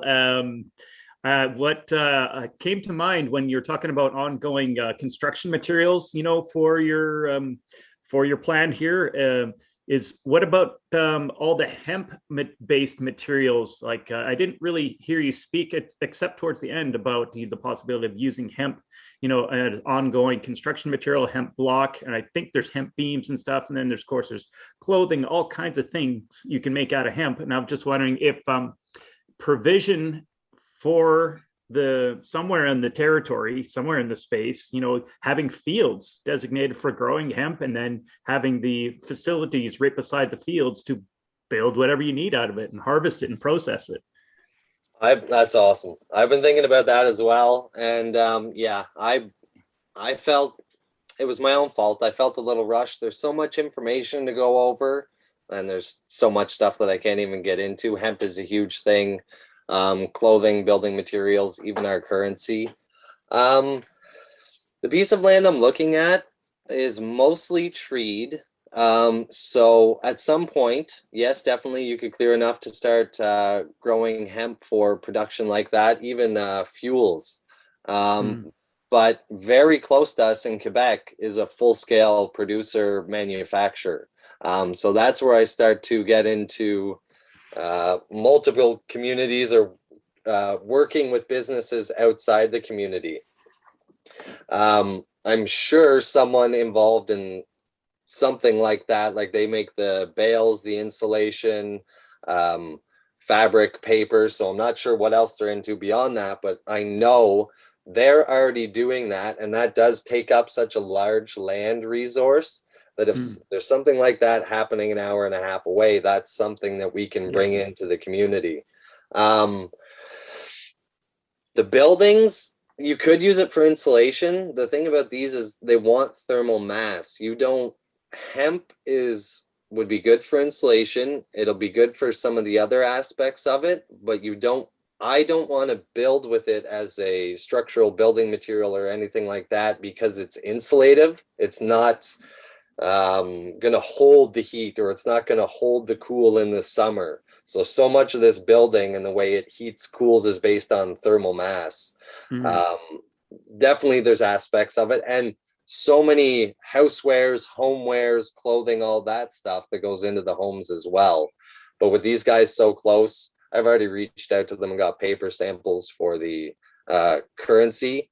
That's where I see future communities. So I was thinking about, if the cells in your body didn't split, if they just kept getting bigger and bigger and bigger, we'd get very sick very quickly. And I feel like that's what cities are. It's a cell that didn't split in time, and it just keeps getting bigger and bigger and bigger, and you get sicker. So if our community is 500 acres and the circular boundaries, that would be like a micro to the macro. So the next community could be 100 meters away, following the same principles, and they could work on totally different aspects because they do have fields, or they have a sand pit, or whatever it is. But I see the communities spreading out like that, because I don't see anywhere in nature where a thing gets bigger and bigger and bigger and it's healthy. It splits off or gets more specific on the task that it does. Nice. Yep, that's awesome. I also, furthermore to the hemp questions, is what about hempcrete for roads? Have you looked at that at all? I've looked at as many permeable road surfaces as I can. I don't know why if we're not driving vehicles and it's not a through road and we're not traveling like we are now, I don't see the need for a heavy duty surface, right? It's not like the road in front of me where people are whizzing by all day going here and there because fuel is semi cheap and everybody has a vehicle. I don't want vehicles in the community. It's going to be horses going down the path. Is that good for them? It's going to be golf carts going down the path, or bikes. How is it to maintain in the winter? Is it going to be more of a headache than a positive because of our freeze thaw process up here? So maybe in some places, in some communities, I can see that makes sense. Like that advanced one that I mentioned last time that I can't, the something Venus Project. I can see them looking into something like that. Whereas I don't see that intensity of travel in the community unless it's by foot or by bike or by horse or whatever it is. Yeah. My only thought is just plowing the roads in the winter. Plowing gravel's got to be harder than plowing something smooth, like concrete of some kind. Not I don't want to necessarily. plow. I actually don't want to plow. We're either going to grade or snow blow. I don't want to be scraping it all the time. So it's either going to be graded like a snowmobile trail, or it's going so that it's compacted and flat and you can go on it, or it's going to be snow blowers. I don't want to be scraping the earth constantly. And I know they have feet, but they shoot rocks off into, I said there's going to be orchards and food along the south side of all the roads. Or if the road's going north-south, there'll be gardens and orchards on each side of the road. So I don't want something that's going to shoot rocks and sand into the gardens constantly. So we want to be very conscious even how we deal with snow. Right. All right. Awesome. All right. With that, I yield. Thank you, Trevor. And remember too, we're not going to need vehicles because we're going to be teleporting. And that. Yes. And then for fun, I'm definitely going to have a hitching post in front of my house. Me too. Yep. I just want to speak to Dale Ann. She wrote in the chat, it makes sense that we have to give up many things we are used to in order to be free. Yeah, absolutely. It would be great to have a dialogue group to help us get our minds around the changes. Dale Ann, absolutely. This is what these Monday calls are all about. We are going to be stepping into a whole new reality that we're so not used to. And this is one of the reasons why we have the Monday calls and our Tuesday calls in Alberta and the BC Connection calls with LJ, etc., and Lynn in Saskatchewan and Karen Hanna in Manitoba. It's so important for all of us to stay connected and to really come together in our own province, not just that, but come together in our own towns and to prepare ourselves mentally, emotionally, and spiritually for the changes, because we are going to be moving through loss. Not loss, I mean, yes, loss in a way that we're going to be losing people because we're going to be shifting consciousness as well. People that we were used to hanging out with, right, years ago, we're not going to be hanging out with them anymore because we don't have the same value system anymore, right? And as we are awakening in consciousness, there's just things that we just do not even want to have in our life anymore. I used to have a TV all the time watching shows, and now I don't even have cable. So there's going to be a huge transition that we're all going to be moving through. And it's just really allowing ourselves to release the fear of the unknown, so that we can really allow ourselves, give ourselves permission to just surrender to the future that we've always really wanted in our hearts, right? Again, a lot of people are afraid of change. Brian, go ahead.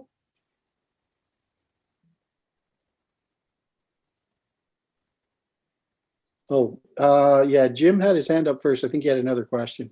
Oh, that's okay. What I normally do is if someone spoke already, then I let someone new and then I'll have Jim go. Well, just wanted to ask him, have you looked into aircrete? And I don't know much about it, but I've heard some stuff about it. I've seen on the tire walls that you had poured some forms there and put in concrete. And that looks like it's heavy duty. And I was just wondering if you'd looked into aircrete. Do you know anything about that? I thought hemp in the aircrete might give it more strength. I just really don't know anything enough about it. I actually wish my friend Jason was here. Maybe he is, but I don't think he'll speak up anyways. There's actually a kind of silvercrete or something like that that's actually beneficial for people to have. Um, the reason none of these building materials that have been developed for, like most of these materials have been developed in Germany, somewhere where they don't have resources anymore and they want to go up, and thermal passive heating and cooling isn't an option. So aircrete is a good insulator. Depending on its weight, it may be something that you could use to replace the polystyrene or whatever kind of rigid insulation you're using in the roof. It's not thermal mass. So it's not going to, the wall, that, so there's only half an inch of concrete in front of those tires. All that concrete did was fill in the gaps in between the tires, right? And then if it's a home, you'd parge it in cob, because you need the harder material on the back, the softer material on the front. And I don't want, in my home, I don't want concrete exposed to the sun all the time, because it is off-gassing. It does take a long time, but these buildings breathe so much, it's not a toxic thing. It's, I'm so aware that it's off-gassing and it doesn't need to be, that I just take care of it beforehand. So anything that's not thermal mass can't go on the floor. It can't go on the walls if you want the building to work like it's designed to do optimally. If you want to put in a wood stove and heat with that the majority of the time in the winter, use aircrete on the back wall. But it's really going to affect how the thermal performance, the thermal lag, how fast the heat comes out of the wall or how fast the heat goes into that tire wall, right? It's about 26 to 32 inches deep of heat storage or cool storage, depending on the summer or winter season. So we don't want to affect that.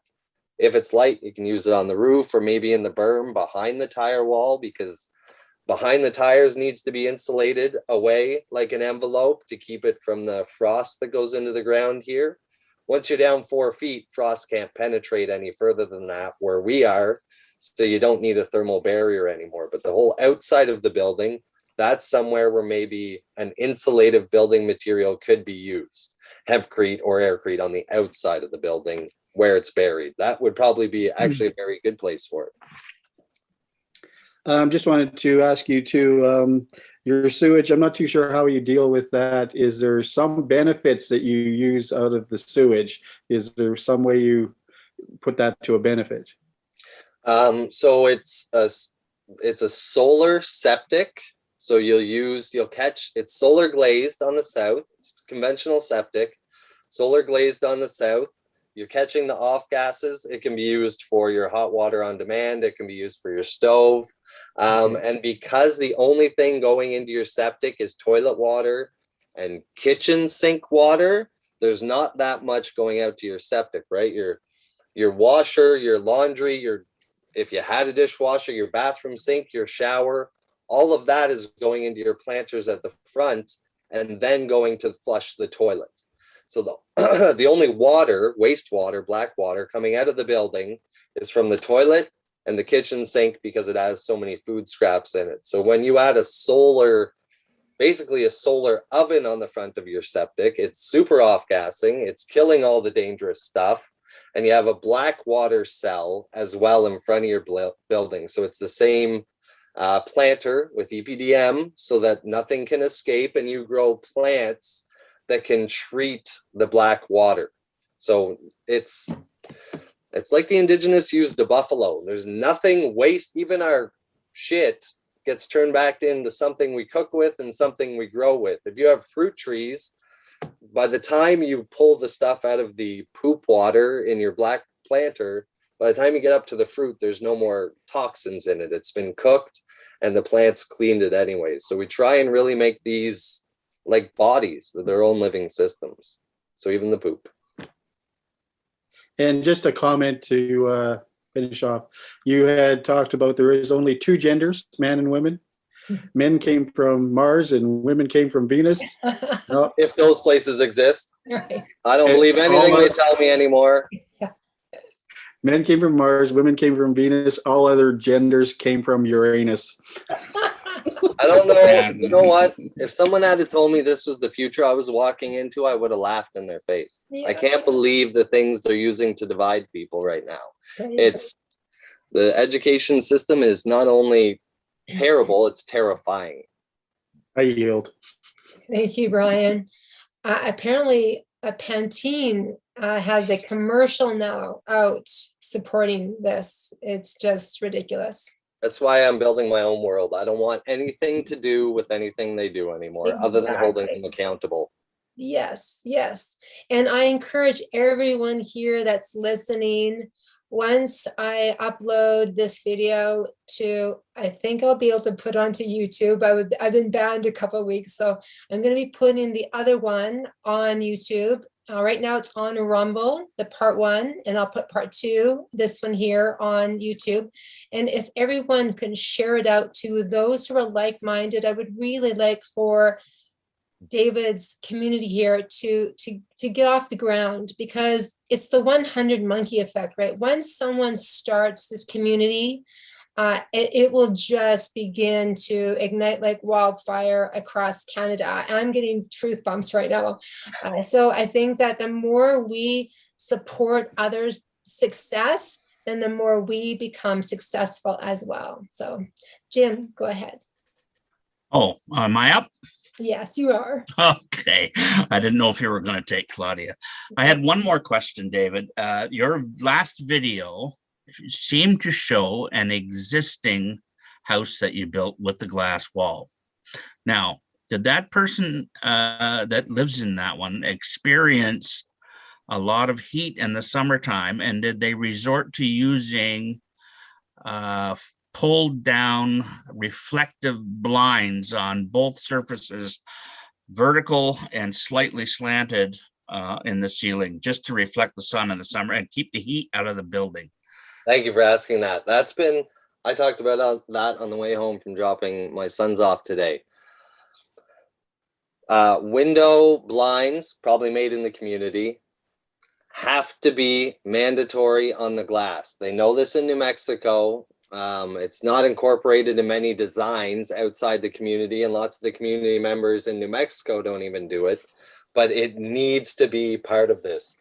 It needs to be part of it to, like you said, shade the plants from the summer sun, and also to insulate the plants at night in the winter. I don't know what kind of material it is. I know my grandma 20 years ago would have been right on it and made the perfect blinds that slide and wouldn't rot and all that stuff. So I know there's people that'll make them, but it needs to be part of it, because something we're learning in that building is air movement and light, whether it's too much light or not enough light, and air movement are such important features to this vehicle. These are vehicles. These things live. If you don't have the right air movement and we're not blocking the sun, and I'm learning as I go. I was in the other industry 15 years. Michael Reynolds will tell you he's learning every year. So we've learned this. It needs to have blinds. It needs to have fans to help control the climate. Now, I don't want the climate to be at one temperature, but I also don't want it to swing like I know it can swing. I think they just put up a picture today. It was 35 degrees in there, which isn't terrible. Tropical plants want to grow at that temperature. But if they had blinds in those upper windows, would it be 30, 28 degrees? Bring it down to a more manageable level for people to be working in there. Yeah. Okay, so thank you. I'll yield. Yeah. That needs to be done. Yeah. Thank you, Jim. David, Melinda has a question. If you're open to people moving to your community and we have no money but no house building skills, do you help us build our home? You can build your home. You can have us help build your home. You can have us build your whole home. You can hire Ursha Biotecture to come up and build your home, but it needs to follow everything that we went over in the presentation. There's no insurance, there's assurance, there's no mortgages, there's home loans. You don't own the space, you're the steward. All that stuff applies. But nope. I designed that building that we looked at in the middle video. I built the greenhouse. This is what I do, and I want to do it. sitting here talking to everyone is amazing. But as soon as I'm at the land, it's going to be few and far between where I'm sitting here more than an hour a week talking to people, because I want to be building other people's houses, and I want to be planting the gardens and planting the trees and haying the fields and riding the horse and playing with my sons. So I don't think anybody's taking it personally that I would prefer to be doing that, but this is part of the journey to that.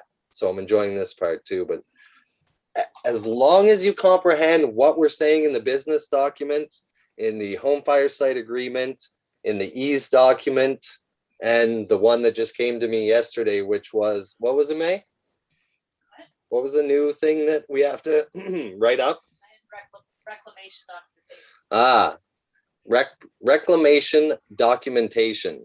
This land was stolen. The government's de facto. I don't owe them any explanation or notice of me moving to the land, but I will put a notice of reclamation everywhere you saw a flag in that image of the property. So that's another document that the more open and transparent, the more people can know, the less hiccups we're going to experience when we're there. So if everybody agrees to that and puts their thumbprint after they've read that, and you're an adult, then let's go. I'm not stopping anybody, even if the universe will vibrate the right people into that space, and it will also vibrate the wrong people right the heck out of the space at the same time. I've watched it happen at our model home site. So anybody that wants to be there can be there. Anybody that wants to take aspects of this and do their own, or the whole thing, take ease, go do that anywhere. Thank you so much. Our vibe attracts our tribe. Claudia. Yeah. Oh, and no, I wasn't ready. Hello. I just wanted to, it's a bigger ticket item, add, I find right now, we farm, and I would love to add a rock crusher to my equipment list, because that's amazing fertilizer. Screw all the other stuff that you have to buy now. It's terrible. And the prices are ridiculous.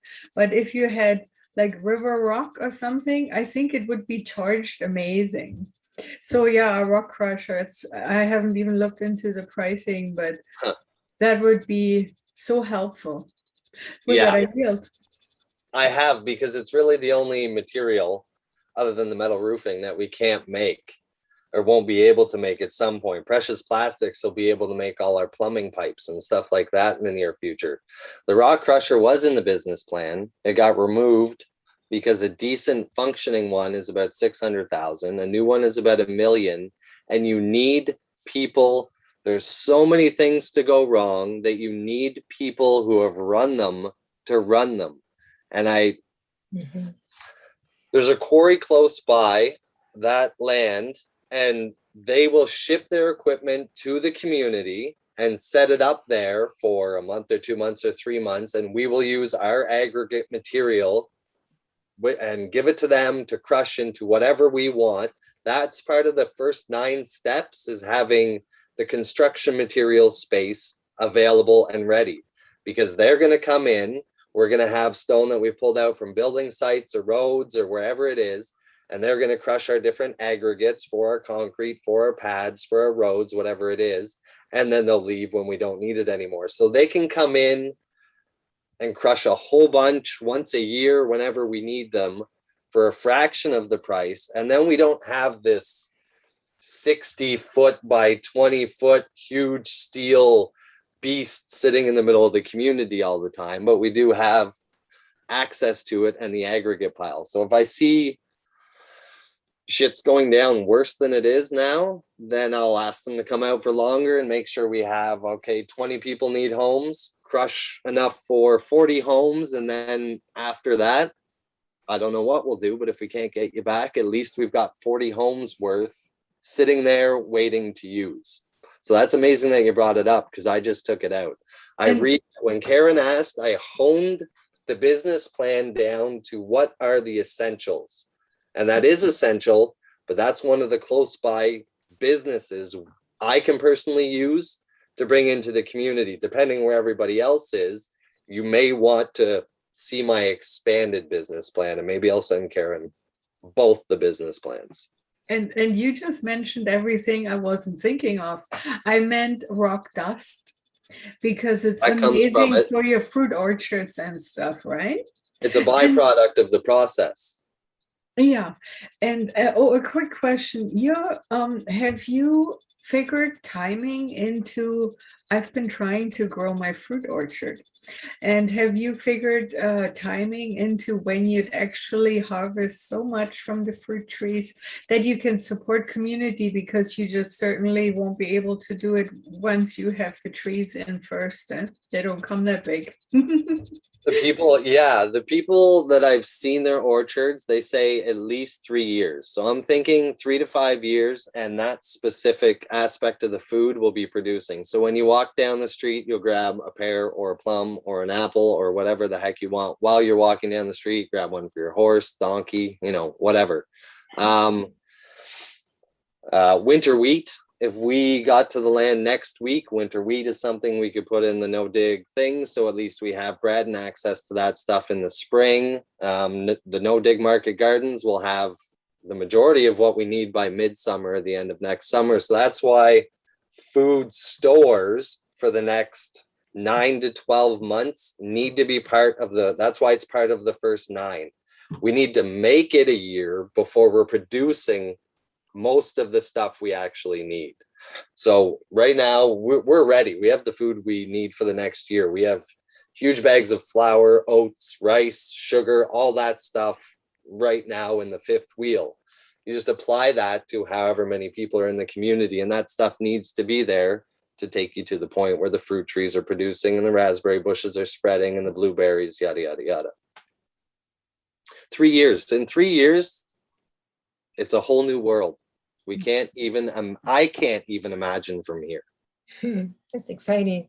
Thank you, Claudia. Great questions. Katika. Is Trevor before me, or?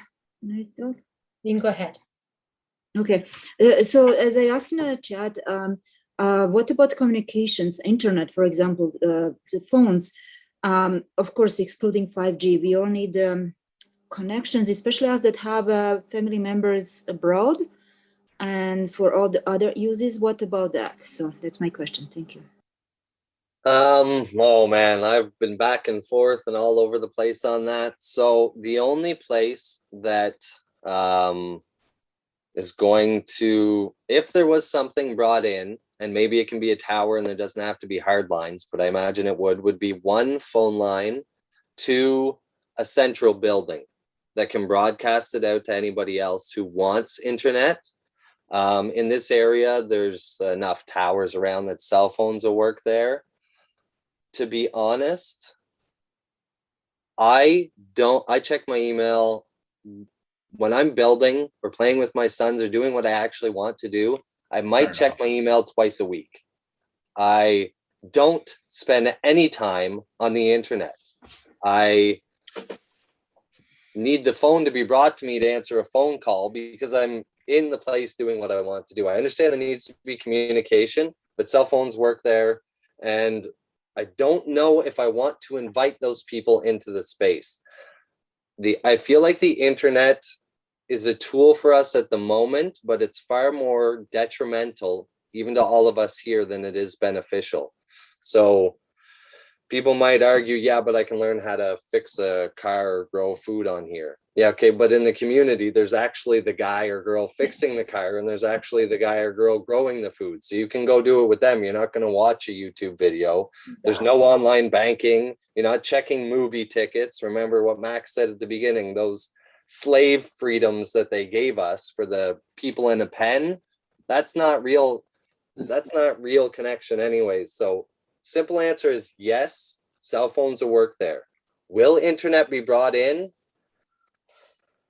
I don't think I want it in the community I live in, and that's going to have to be something that the community members agree to, because again, it's not me making the decisions. I wrote out the business plan and the houses and stuff, but that's not up to me alone. If everybody else decides, hey, yeah, all you can get is 5G. There's not going to be less. If you want to bring that into the community and everybody agrees, I'll abstain and it can be brought in. But I think the internet is a consequence of losing our innate internet.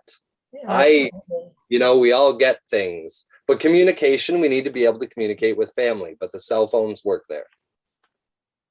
Great answers. Thank you, David. Trevor. Just wanted to come back to like the temporary housing, because I feel like at some point there's going to be this massive exodus, right? So there'll be some event, some turning point where people are like, I got to get out of here. And everybody's going to be scrambling for temporary housing to set up in these new communities, right? And one thought that occurred to me is prefab housing. I think there are a few builders out there who do actually do tiny home or small home that are off-grid ready, and a couple questions I wanted to ask. The first one was, do you have any objection to someone just plunking down a prefab home that's, off-grid ready? I know May's been looking at Teacup.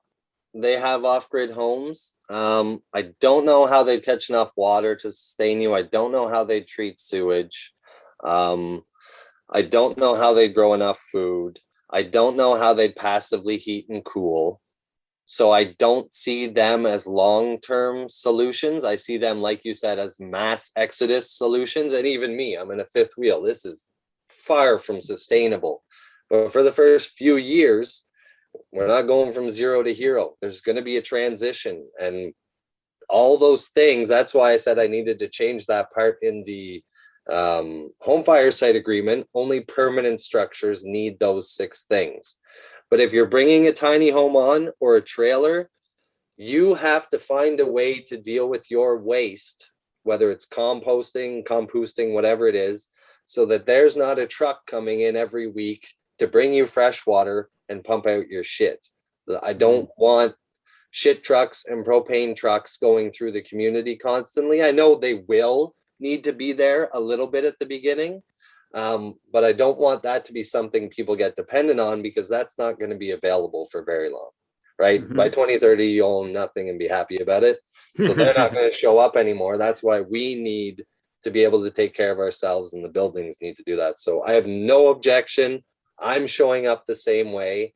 And when you say prefab, I want to use tires because they're earthquake resistant. Concrete isn't. Concrete is far more energy intensive and all these things, even though there are good forms of concrete. We can't even make Roman concrete now.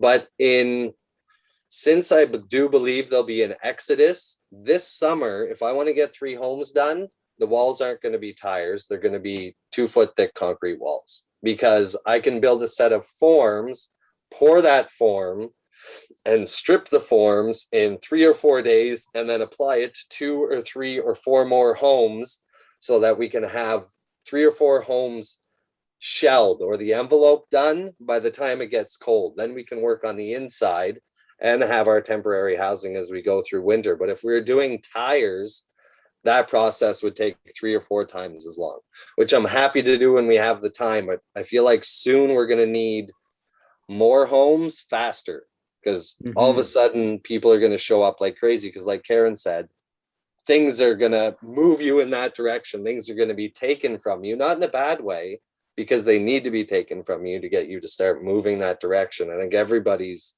going to start experiencing that. I had to lose my partner, kids, house, business to get me to start moving in this direction. And that's why I'm at where I'm at now, because it was 8 years ago.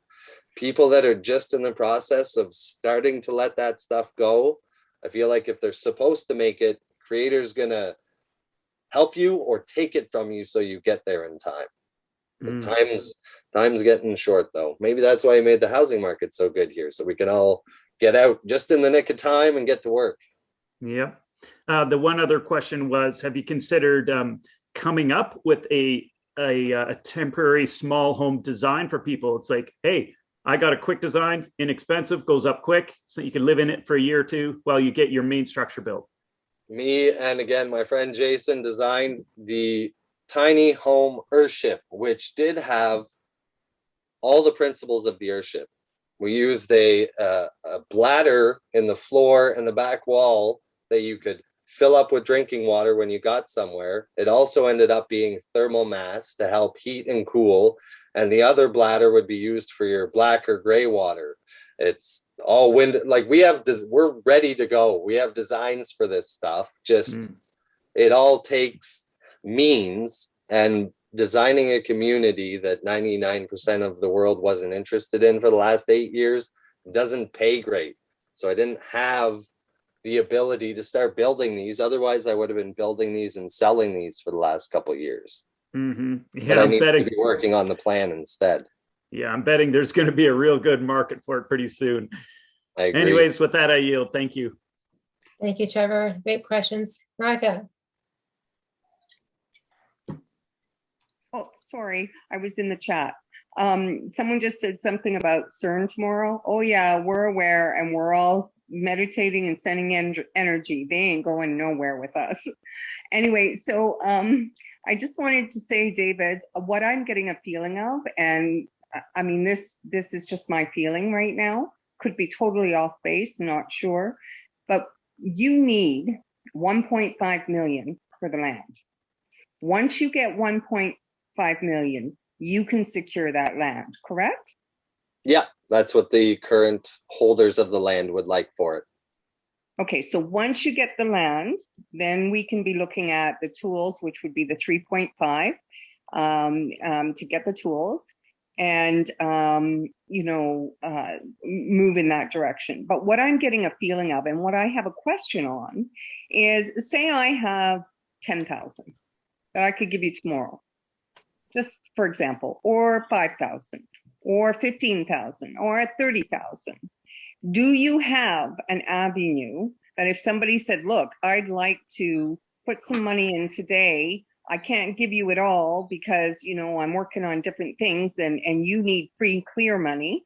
What's your avenue, David? Just like any other corporation, a person is a corporation, right?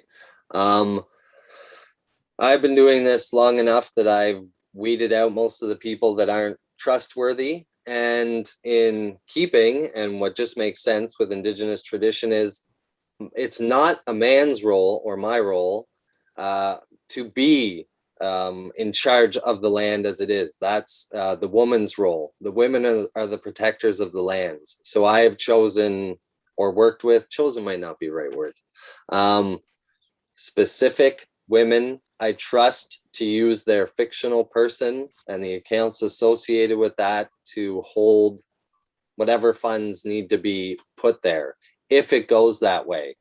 I've tried that way 3 times. It hasn't worked. That doesn't mean it won't work this time. But I've told people for the last 2 years, I don't want your money now unless I know that I can buy the land.